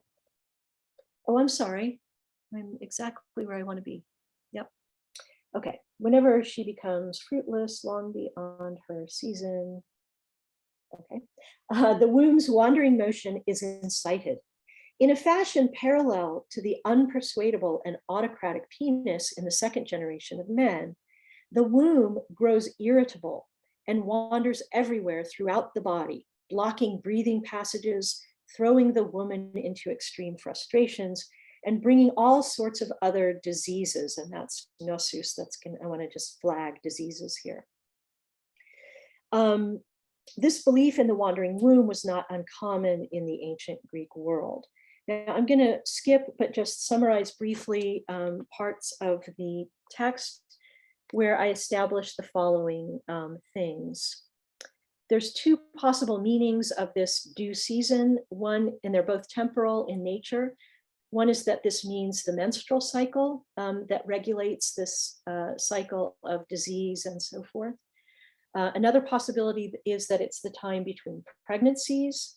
And then I go on to show that the cycle is essentially disease, which is constituted by this wandering of the womb, followed by either intercourse or pregnancy, which has palliative effects and things calm down, and then followed by either birth and then more disease or lack of a viable fetus and disease.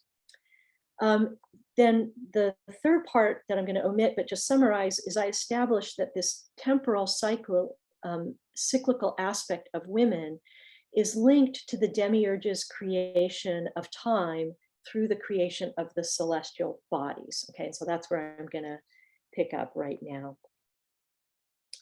And apologies to Priscilla if you're following along, because I'm skipping large pieces here.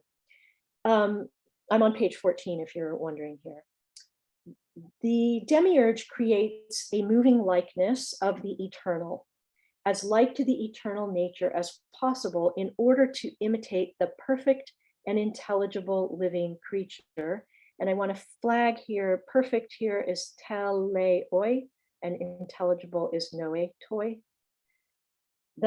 So telos, noesis, we're going to talk about those as we go on.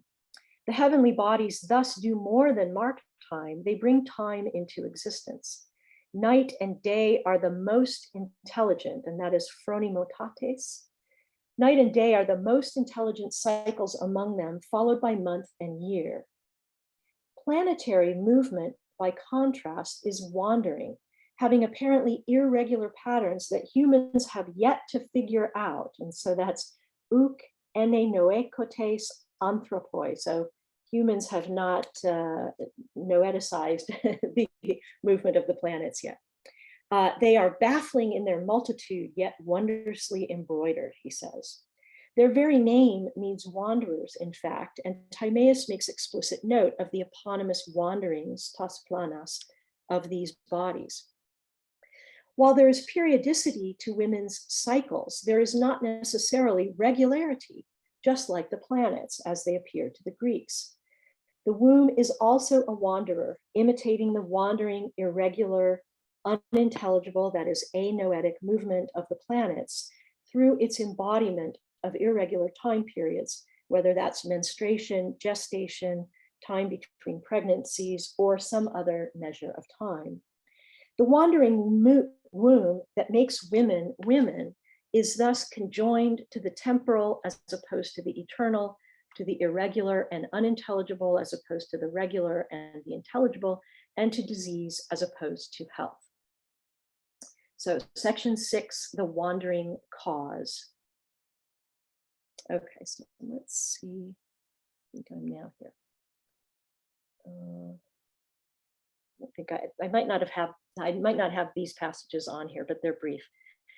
We must, of course, consider the wandering nature of women's wombs in its connection to the form of the wandering cause, which is so central to Timaeus's cosmos. The wandering cause, also called ananke or necessity, is considered a secondary or auxiliary cause because its domain is that which becomes, whereas nous is the primary cause of being. The ontological bifurcation and discontinuity between being and becoming, introduced in the earliest parts of Timaeus's count, grounds the fundamental logic of paradigm and copy that pervades the entire cosmology. And it comprises a range of other corresponding bifurcations, among them the immutable and the mutable, the immortal, the mortal, eternal and temporal, noetic and anoetic. Whereas noetic divine creation instills being and soul with natural intelligence, and here that is emphronos phuseos, and presumably instills self-movement in the celestial bodies. The material world of necessity comprises empirical objects that can only be moved by and move other things. That's at 46 DE.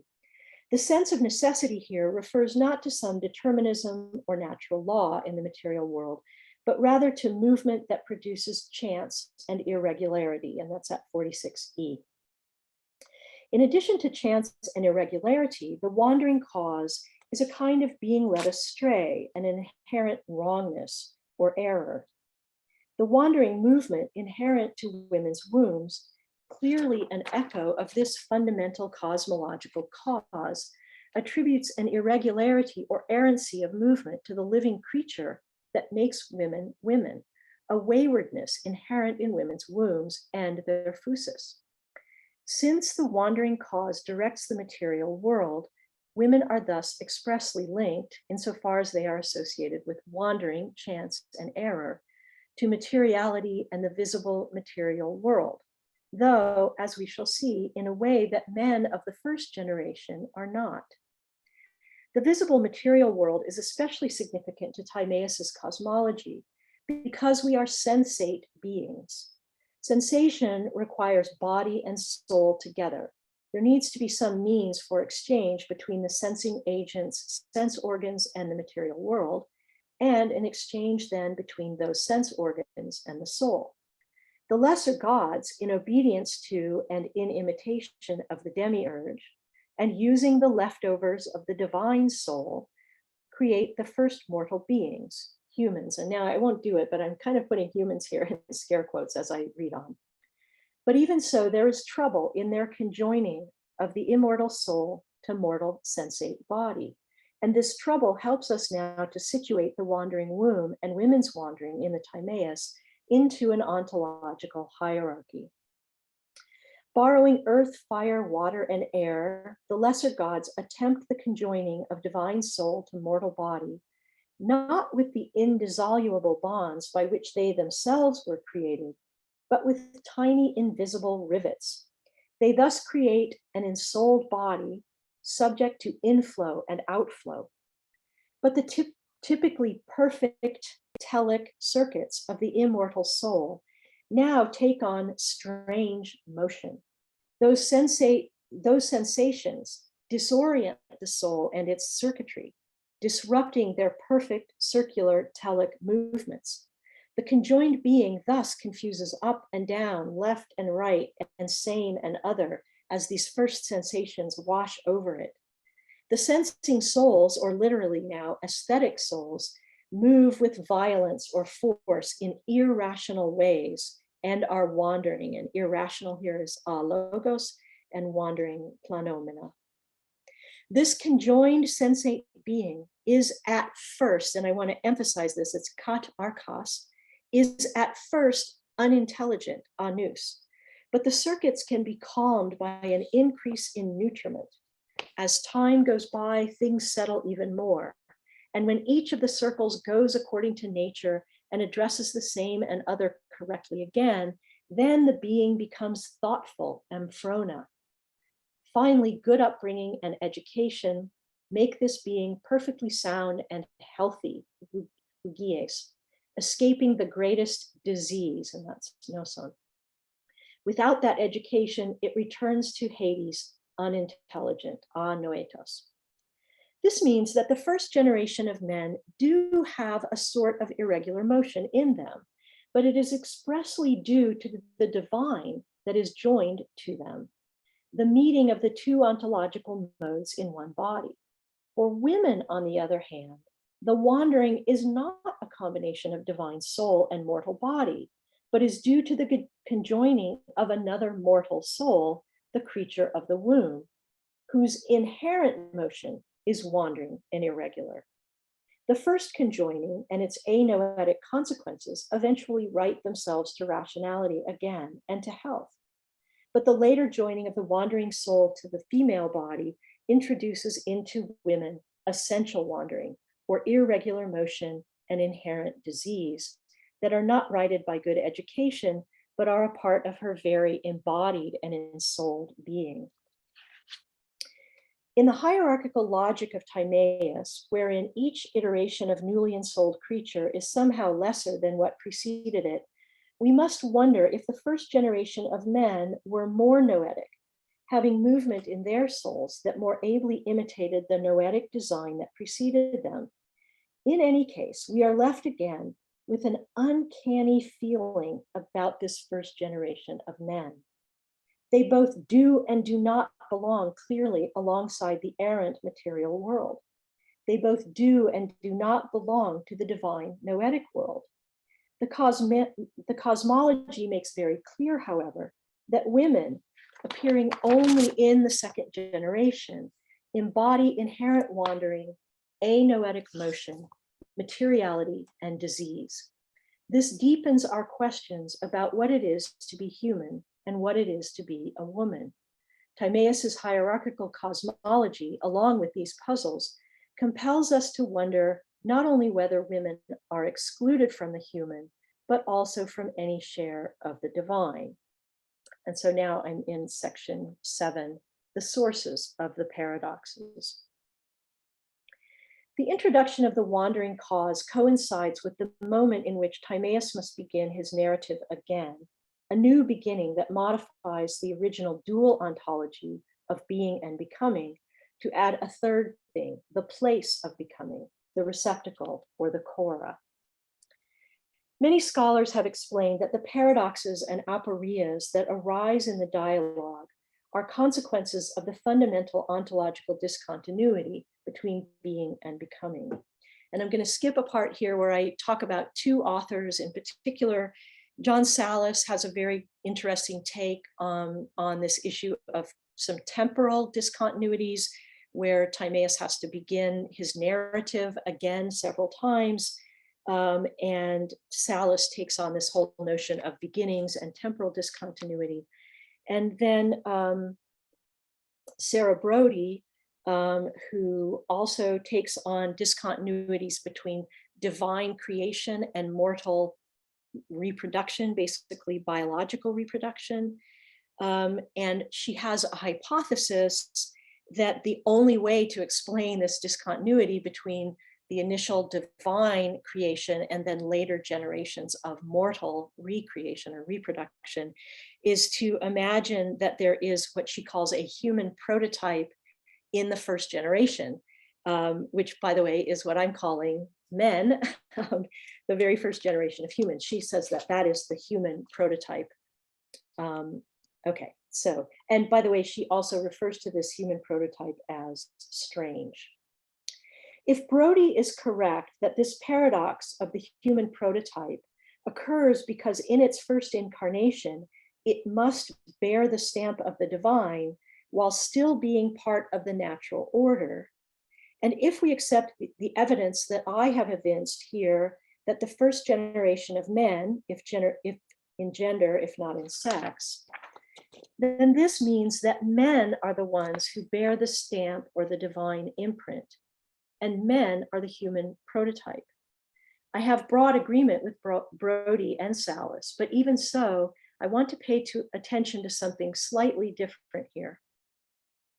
The paradoxes I have outlined here do not arise because of any discontinuities introduced in the dialogue's many ontological dichotomies that follow the one between being and becoming, and I won't list them, you all know what they are. These curiosities that I've pointed out stem from the text's own internal failure to provide a coherent account of, quote, humanity and of sexual differentiation in humans. There's nothing in the discontinuous ontology of being and becoming that necessitates any of the paradoxes or aporias in the text surrounding sexual differentiation, nor does that ontology explain them. Timaeus and his listeners want to hear about the creation of the cosmos and its first quote unquote human creatures. And what Timaeus describes, the creation of distinctly male creatures, presumably satisfies, presumably satisfies their expectations.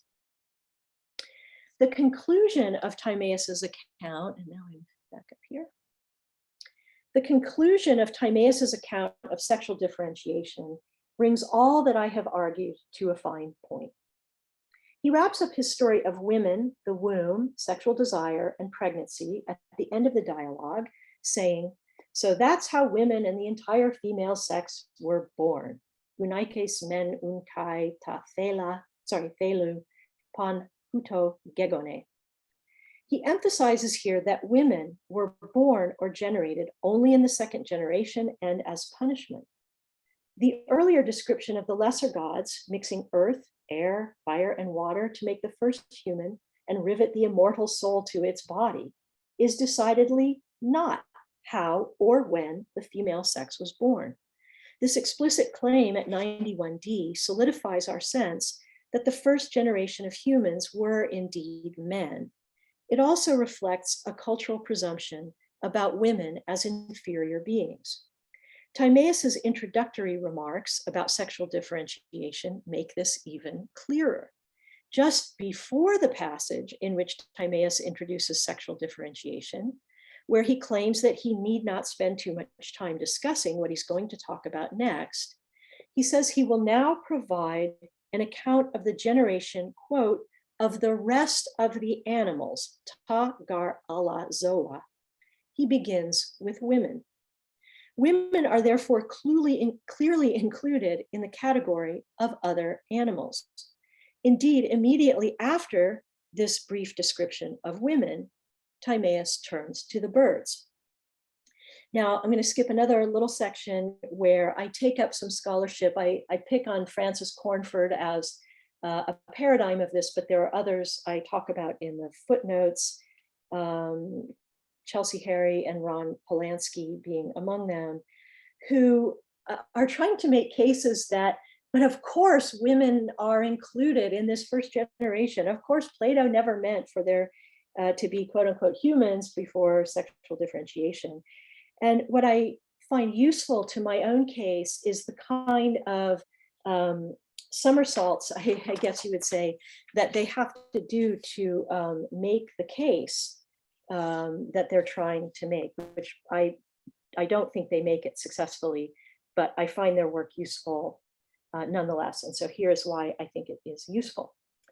It is clear, however, contrary to what Cornford and others say, that the late passages in Timaeus do not discuss only physical differences between men and women. Clearly, that's not what the text says.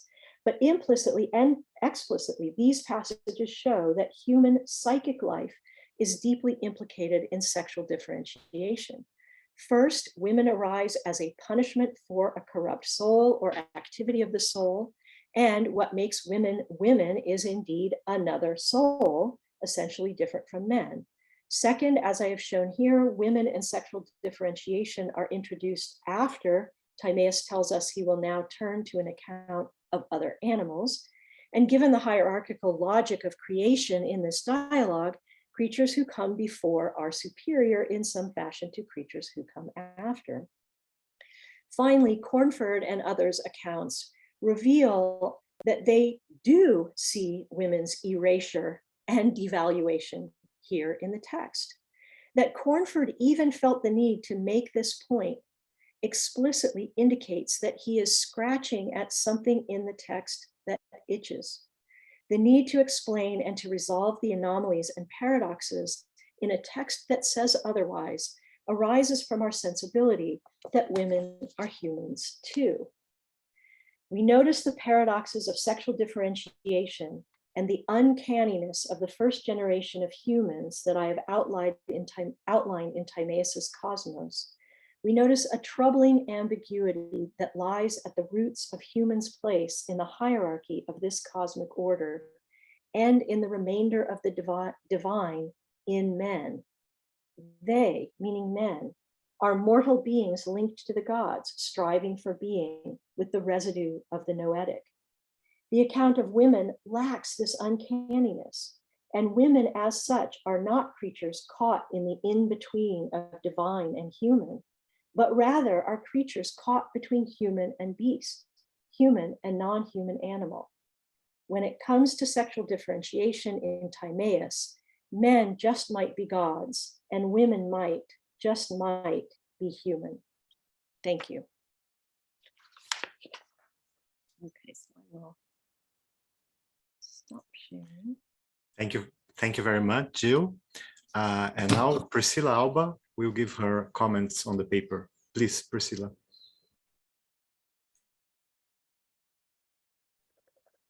Hi, everybody. First of all, I would thank the organizers for the invitation.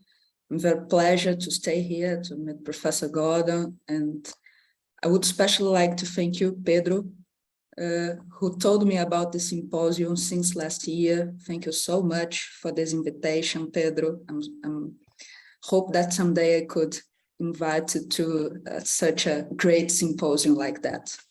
So I will then immediately read my brief comment, followed by 2 questions at the end so that we can begin the discussion. Now I will share my paper. You could see that? It's okay? Oh, thanks. So I would like to briefly take up some of the points that I believe are central to Professor Gordon's text. Firstly, the purpose or the aim of the text, which, to quote Professor Gordon, is not to resolve this incoherence surrounding sex difference or to explain it away, but rather to draw them out as such, to put us in a position to think about what it means for this specific text to have this specific incoherence about sex difference. My comment will follow the same purpose, that is, neither will I seek to give any answers to the questions raised. Rather, I will take it up the central arguments in order to move the discussion to other point of view. In the sense, Professor Gordon begins her text by stressing to the fact that women emerge only in a second generation, as punishment for those men of the first generation who were not virtuous. Thus, according to the hierarchical logic of the cosmos, women are described as embodied inherent wandering, anoetic motion, materiality, and disease. And this happens, to be born as woman, this happens when those who were born men live cowardly and unjust lives. To demonstrate this seemingly baffling aspect of the dialogue, Professor Gordon leads us through 4 paradoxes or aporias. The first paradox concerns to the first generation of human beings, that bereft of seed and movement necessary for sexual function, not to mention the lack of woman, disrupts or discontinues the logic of what precedes it in a much more radical way. Despite having a living soul in a body, they lack the capacity for generation. The second concerned the passage from the first to the second generation of human beings. If the first generation of humans had no need for persuasion or control, and therefore no punishment, then there would be no sexual differentiation at all. If, on the other hand, they willingly submitted to persuasion and control, we are left to wonder what sorts of activities they were engaged in, what went wrong to make them act unjustly or cowardly. The first paradox refers to the strange fact that men seem to exist before the sexual differentiation that creates men. Finally, The fourth concerns the inferior nature of women and beasts in relation to male human beings, those called aner. As Professor Gordon mentions, these paradoxes are not attributable to some curious ontolinguistic problem confronted by limited humans who are relegated only to becoming and who cannot capture or articulate being, nor they reside in some tension between temporal and eternal, quite the contrary. This curiosity stems from the text's own internal fail to provide a current account of humanity and of sexual differentiation in humans. I would like to start by drawing attention to the word paradox, something that shows itself to the other side of doxa beyond what is expected. In this way, in order for us to find paradox in the way, we first need to have an opinion about it, a doxa. We may ask, what do expect to find in Timaeus' account? As I said before, my purpose is not also to provide answers or solutions to the said paradox, but rather to try to shift just a little bit the question. It's undeniable that Timaeus gives a rather negative place to woman in the hierarchy of the cosmos. But as Francis Conte has reminded us in Plato's cosmology, the Timaeus is a poem, no less than the Rerum Natura of Lucretius, and in the most so in some aspects. In this way, as Professor Peter Kalkavac asks in an article that Poetic Science in Plato's Timaeus, as Professor Peter Kalkavac asks, what happens when one mixes science and poetry in a way that Timaeus does? Perhaps we could transform Professor Kalkavac's question and ask, what happens when the scope of science is surrounded by the poetic? Timaeus described the type of his narrative to Socrates as a likely story or a cosmythos.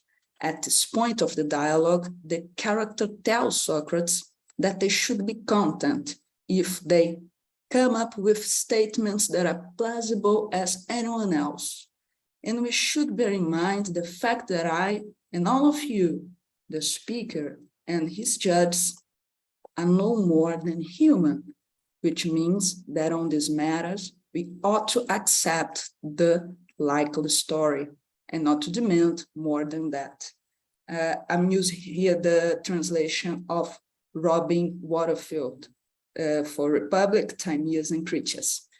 So, as Sarah Brode argues, let us suppose that Plato finds and expects others to find that some parts of the discourse carry more assurance than others.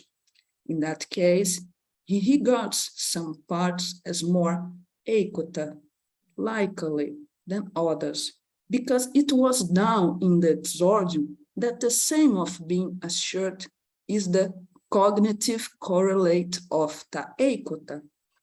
If we consider Timaeus' discourse together with the text of the time, a procedure that, as the main character says, that would guarantee the plausibility of the narrative, then his account concerning women ceased to be a paradox, since both socially and culturally, women would already be seen as inferior. The paradox emerges in this sense because we are led to expect Timaeus to provide us with a logical and coherent narrative. But coherent in relation to what? Of course, here we cannot help but recall Socrates' account in the Republic when he tells Glauco that there's no administrative job in a community which belongs to a woman qua woman or to a man qua man. Innate qualities have been distributed equally between the two sexes, and women can join in every occupation, just as much as men. although they are the weaker sex in all respects. This argument seems to be corroborated at the very beginning of Timaeus, when Socrates resumes the supposed conversation of the previous day, which reminds us of the Republic.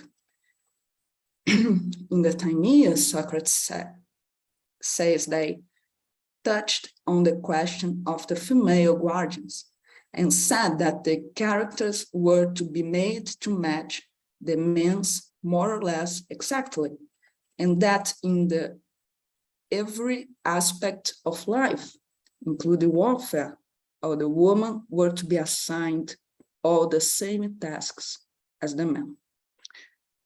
Also, in the context of the dialogue creatures, we can find a similar account of the homonymous character when he tells us that all gregarious animals, female and male, have been equally equipped by their nature to practice the virtue peculiar to their species. Here, we can return to the question, what should we expect from the Timaeus account? Following the logic expressed by the text of the Republic, as well as that recovered by the dialogue creatures, we would expect the Timaeus narrative to follow the same premise. However, this is not what we find in the dialogue. Thus, I highly agree with Professor Gordon when she says that paradox cannot be solved in a coherent way. But if you consider Sarah Broad's argument that each part of the speech should be considered according to the logic of a cause, then we should also note, together with Professor Kalkovich, that as the likely story goes on, it suffers on an erosion of tone. It descends from gravitas to Aristophanic humor. Plato has crafted the tale in such a way that this erosion imitates the descent in the being and worth of the object under discussion. Tone mirrors nature, and this rigorous cosmic conservatism finds its parallel in Timaeus' political origin. He comes from and has held high offices in a city known for its strict observance of law. To finish, and not to abuse any more of your patience, I leave just two questions. What kind of coherence can a poetic text provide us with? And what kind of logic are we talking about when it comes to a poetic text? Thank you so much. Thank you very much, Priscila. Jill, if you'd like Yes. to answer. Priscilla, thank you so much. And I just want to say, as a little bit of an aside, I'm relieved that you didn't focus on anything that I kind of left out. So that's great. I was a little worried about that. But anyway, this is great. I want to say several things in response, but I'll try to limit so that there's time for Q&A. And I want to kind of start maybe near the end of your comments when you bring up the Peter Kalkovich quotation where he thinks that the dialogue descends from gravity to humor. And I want to say that's kind of question begging on his part. You know, why should we assume that this is so humorous and ridiculous, this story about women? And I would point, in fact, to something that it was in a little passage I didn't read, that this stuff about the wandering womb, this is all over in the medical texts of the time. And so it's a really kind of happy coincidence for Plato. I don't know how things worked when he was, writing his text, but the fact that this labeling of the womb as wandering and assigning to it disease in the female body, that was already out there. And so in a funny way, if we want to look at those later passages where he's describing how women come to be, it's pretty scientific for him. It's not, it's not as poetic. And I'm going to talk about some of the things you raised regarding poetry. That's kind of scientific there at the end. So that's one thing I would say there. I'm not sure it descends into Aristophanic humor myself. I think it's still kind of scientific there at the end. I really, the last question you posed, I want to keep thinking about it because I guess I'll say this will frame several things I want to say in reply. This is the first chapter of a book that I'm working on. And what I'm trying to do in the book is to do a very deep reading of sex differentiation in the Timaeus and talk about the power of hierarchical reasoning and social hierarchical ontology that emerge from the work. This first chapter, I wanted just to focus on body, and the second chapter is on bodies in motion. And that's, by the way, where I'm going to take up warfare, because warfare is everywhere in the beginnings of this book, in its conversation with the Republic, and then, of course, Critias. So I just want to sort of flag that and say it's something I plan to talk about, and because it's another whole paper, I'll just say briefly, the second chapter, I looked at the connection between the Republic and the Timaeus on war in particular. And I still think there's some gender problems there, despite Socrates saying, oh, of course, women will participate and they're equal. They're sort of equal and yet not equal. I absolutely love your comment at the very beginning about thinking about this word paradox and the other side of doxa. And I struggled about what to call these things. They're puzzles, they're aporias. They aren't paradoxes. In English, we mean a paradox to be like, A and not A or something like that. They're not that exactly, sort of, maybe. But your comment is really helpful in terms of what I think the purpose of the larger project is, which is to say, what are the expectations of readers of this text? What are the expectations of Timaeus's hearers, as you put it? And how are those expectations being met?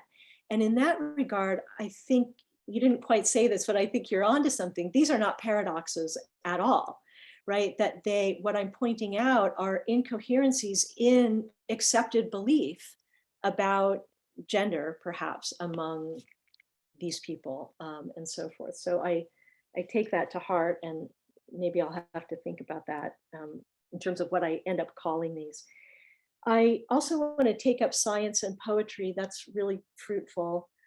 As I mentioned before, there's a lot of scientific stuff in this dialogue. Everybody knows that the astronomy is scientific, but as I said, the biology of women is also based on science. And so you're asking exactly the right question. What do we do with a text that has all of this science and myth and fantastical stuff in it? And this is one of my concerns in the larger project, because I think there's a kind of legitimizing aspect of the scientific parts of the text. And it helps us to kind of swallow the fantastical stuff in a way that maybe we shouldn't. And it's powerful. I should just recommend to anyone who's interested in these things, the work of Sarah Brill, who does a lot of work on sex difference and biology.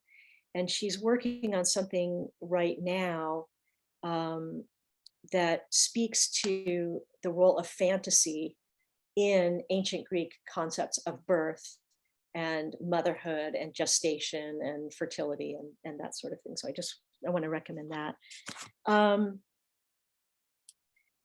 Yes, some parts are more likely than others, but again, I'm concerned about the play between those and how some maybe less likely parts we're more willing to accept we're willing to accept the less likely because of the more likely that's in there. And just the last thing I'll say as just a kind of sidelight, and then we can open it up for questions.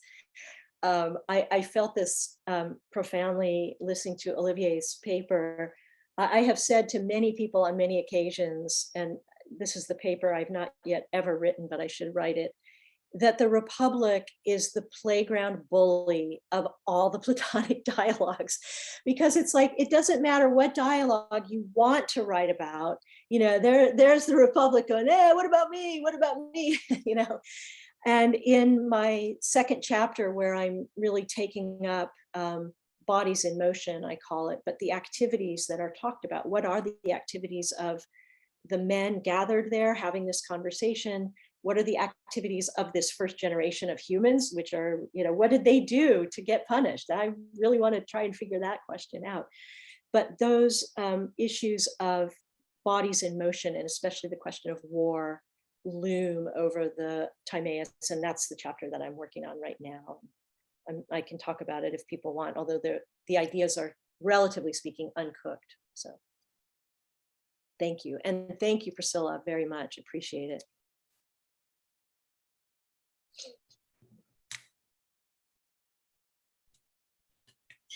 Thank you. So now I think we can open for questions from the audience.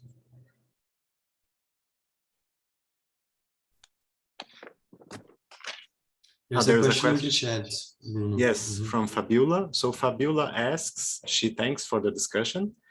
Wonderful, she says.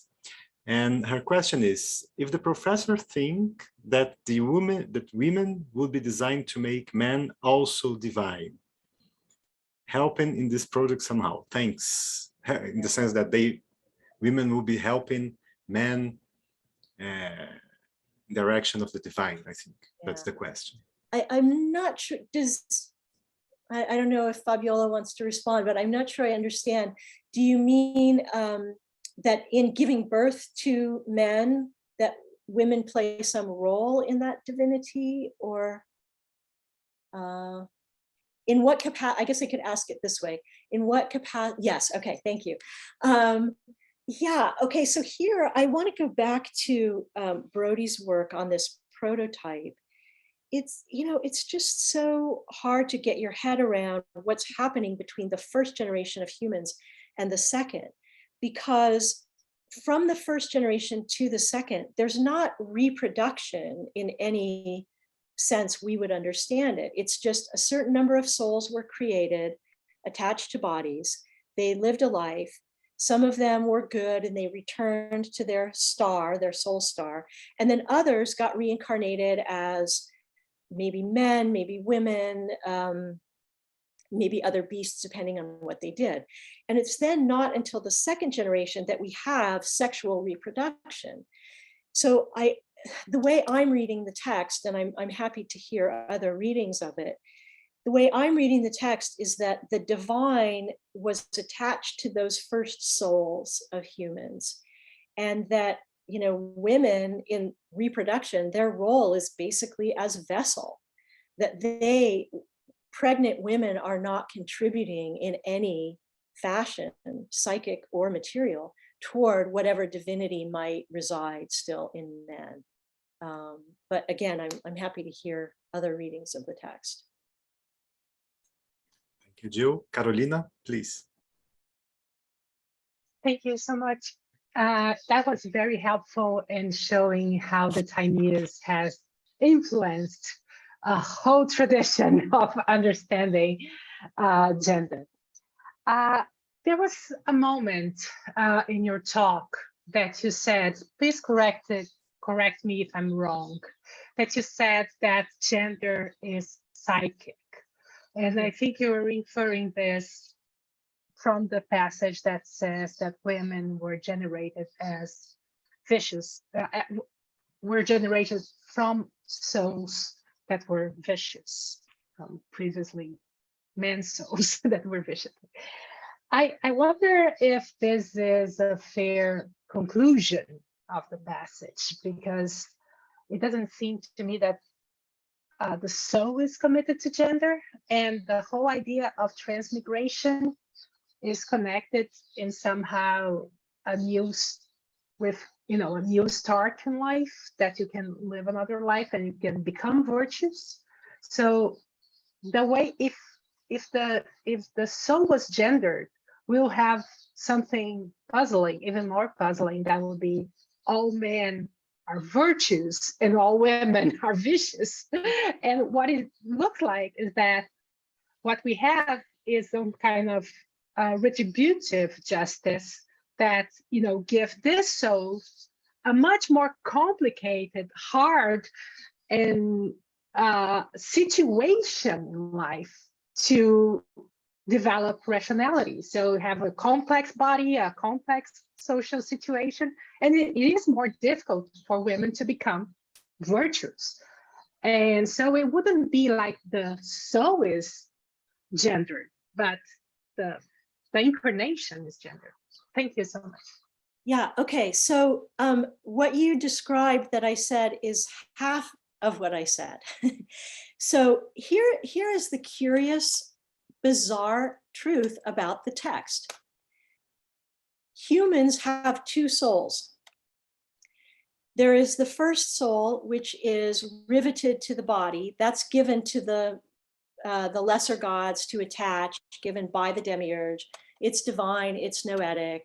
They get in there with their little hammers and, you know, rivet it to the body. Then there is a second soul. And for men, that second soul goes into the penis. And for women, that second soul is the womb. And so what makes men sexed as men, we can talk about gender as a separate category. It gets strange because it's a little anachronistic to make that distinction. But what makes women women certainly is this second soul, the thing that gives the womb its peculiar motion, that makes the womb move in the body and makes it desire, that's a kind of movement, makes the womb desire to have procreate, to have sex for procreation. And likewise, the penis is given a new movement, right? A new soul that gives it an erection and a way to have emission and the desire to procreate with women. Those are all described as part of the soul. That's the second ensoulment in this second generation. So what I said was that, this is at the very end, that what makes women different from men is psychic. One, and you said this correctly, one is because they are all damaged souls from men, but that would be true of the men in the second generation, right? They also inherit souls, or they are, you know, second generation souls. But women and men now have these other bizarre things, souls in their genitals, that each have unique movement, different kinds of movement that are necessary for procreation. So that's why I'm saying that it's psychic. And by the way, that's also in the sections where I'm arguing against Cornford and also Chelsea Harry and Ron Polanski, is they're trying to say that the only differences are like, yeah, women are a little bit weaker than men, but they're all, you know, men and women are essentially the same. And I think, well, they're kind of essentially different. Yeah. Let's see, what else? Oh, I did want to talk about the tradition of this book. And just to add that that's part of my larger project. I don't know that I'm going to do a historiography, but I do want to talk about what gets coined in the Western world as the great chain of being, as something that has its roots in this, you know, extremely hierarchical ontology.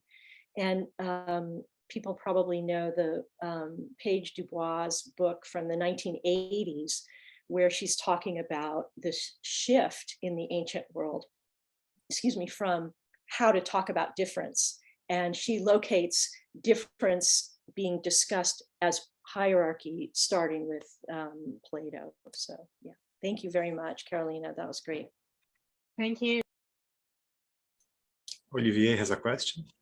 Yes, thank you very much. It was very, very interesting. This is somehow related with what you just said about the differences between the first and the second soul. I was wondering if you have an idea. It is just after the passage you quoted, 42, after 42a, when Timaeus tells us about the emotions that emerges in the bodies, and he specifies eros once, 42a7, and then it reappears in 68 and so on, and then finally in the passages you mentioned 91b and so on. But in the latter passage, it is specified more clearly as eros genan, eros to genan. And I was wondering if you would be ready to make some differences between these two kinds of eros, the one being more universal to the two, well, to the male and female on the one hand, and at 40A, and something more differentiated at the end of the Timaeus. I feel sort of self-conscious saying this, but in my book on Eros, I have an entire chapter on Timaeus, and there's a whole section where I talk about these two passages in particular, and okay, what I will read it. Going on differently about Eros in those passages. So briefly, and you know, I'm happy to chat with you afterwards, but briefly, I think that first passage is the demiurge talking about some kind of originary Eros that he is mixing in soul. And that the second passage near 68 or 69, this is now what the what the lesser gods have to work with, and what's going to happen to Eros when it is embodied in a mortal creature. So anyway, I'll just say that I've written about those those passages. Yeah.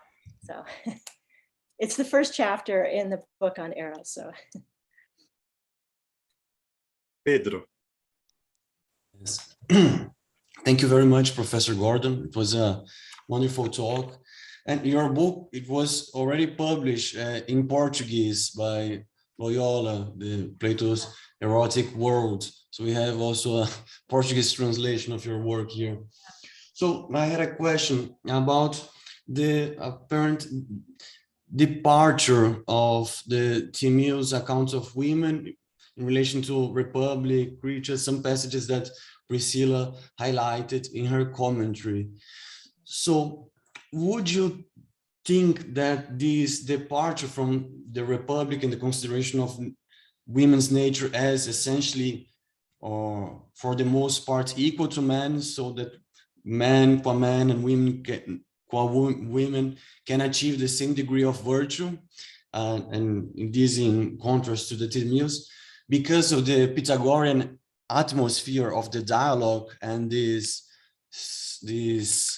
dichotomy between men and women in ancient Pythagoreanism? Would you attribute some Pythagorean influence to this departure from the Republic and the Timaeus? And then just a short remark that in this consideration of the birth of women, the chasteness of women as a punishment for men's vices, Plato would appear to be more in line with Hesiod and Hesiod's account of Pandora. Pandora is so I would like to know if you have worked on this or thought through this parallel, not only with the Hippocratic test in the scientific part, but also in the poetic tradition, the mytho-poetic tradition with Hesiod and Pandora, the genesis of women as a punishment. So just these two questions. Thank you. Great, thank you, Pedro. And by the way, I was aware that they translated my book in Portuguese. They sent me copies. And if any of you had anything to do with that, thank you, because apparently people are reading it. So that makes me very happy. I'm really grateful. So I'll start it with your last question. The fourth chapter of this book is one that I take on head on, contemporaneous creation myth in the ancient world. And so I haven't started working on that, but what I want to make clear is, I think, two things in that chapter. One is that Plato is very much, he has, despite his use of scientific knowledge and understanding in this text, he has a lot more in common with those mythic traditions than we might think. And I can't remember what the second thing was I was going to say. Sorry about that. But anyway, I have to just confess I haven't thought about that as much because I've been so focused on the first and second chapter. But that is something that I am going to talk about and want to talk about. The Pythagoreanism, this is something I have been thinking a little bit about because in the second chapter where I'm talking a lot about war, because war sets this whole dialogue off, this is what they're talking about in war. And I talk about who's there, who is present, Hermocrates, right? I mean, you know, he's all over in Thucydides' Peloponnesian War. He played a very important role. Socrates is a veteran of that war. They mention that Timaeus is from Locri. He wasn't a participant in the war. Maybe he was, we don't know, but Locri was a very important city in the Peloponnesian War. And so I'm thinking through in the very beginnings of that chapter, the way in which Plato's audience couldn't help but think about the Peloponnesian War when they pick up the Timaeus. Sounds like a non-answer to your question, but it is. Most commentators take the reference to Locri to mean, oh, well, there was a Pythagorean community there. So clearly there must be a bunch of Pythagoreanism here in this dialogue. And that might in fact be the case. And of course, the transmigration of the soul is clearly influenced by Pythagoras. But to me personally, I find, you know, okay, so there's transmigration in Pythagoreanism, there's, you know, numbers and science is implicated in the Pythagorean tradition. But I don't see, I mean, I don't know, the Pythagoreans, of course, gender was part of the dualism, if we take those fragments seriously. So there's already a gender dualism in Pythagoreanism, we could go that way. But I've really been thinking that Locri is more important as a site of the Peloponnesian War than it is as a place for Pythagorean thinkers. So, and I could be completely wrong about that. Then the other question about can women achieve the same level of virtue as men? And the more I read this dialogue, I want to just say no. You know, the fact that two distinct souls were implanted in order for there to be the sexes, and that one has disease and materiality central and essential to it, says to me, yeah, not so much.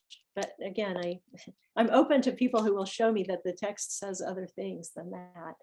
It's a hard question. You know, we all want to believe, you know, of course, you know, Plato thought these men and women were equal.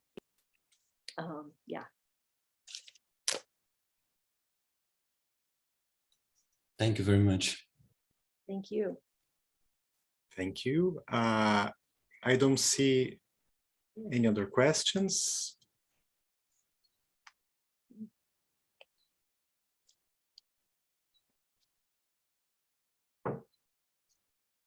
No, I think we can thank Jill for her excellent talk.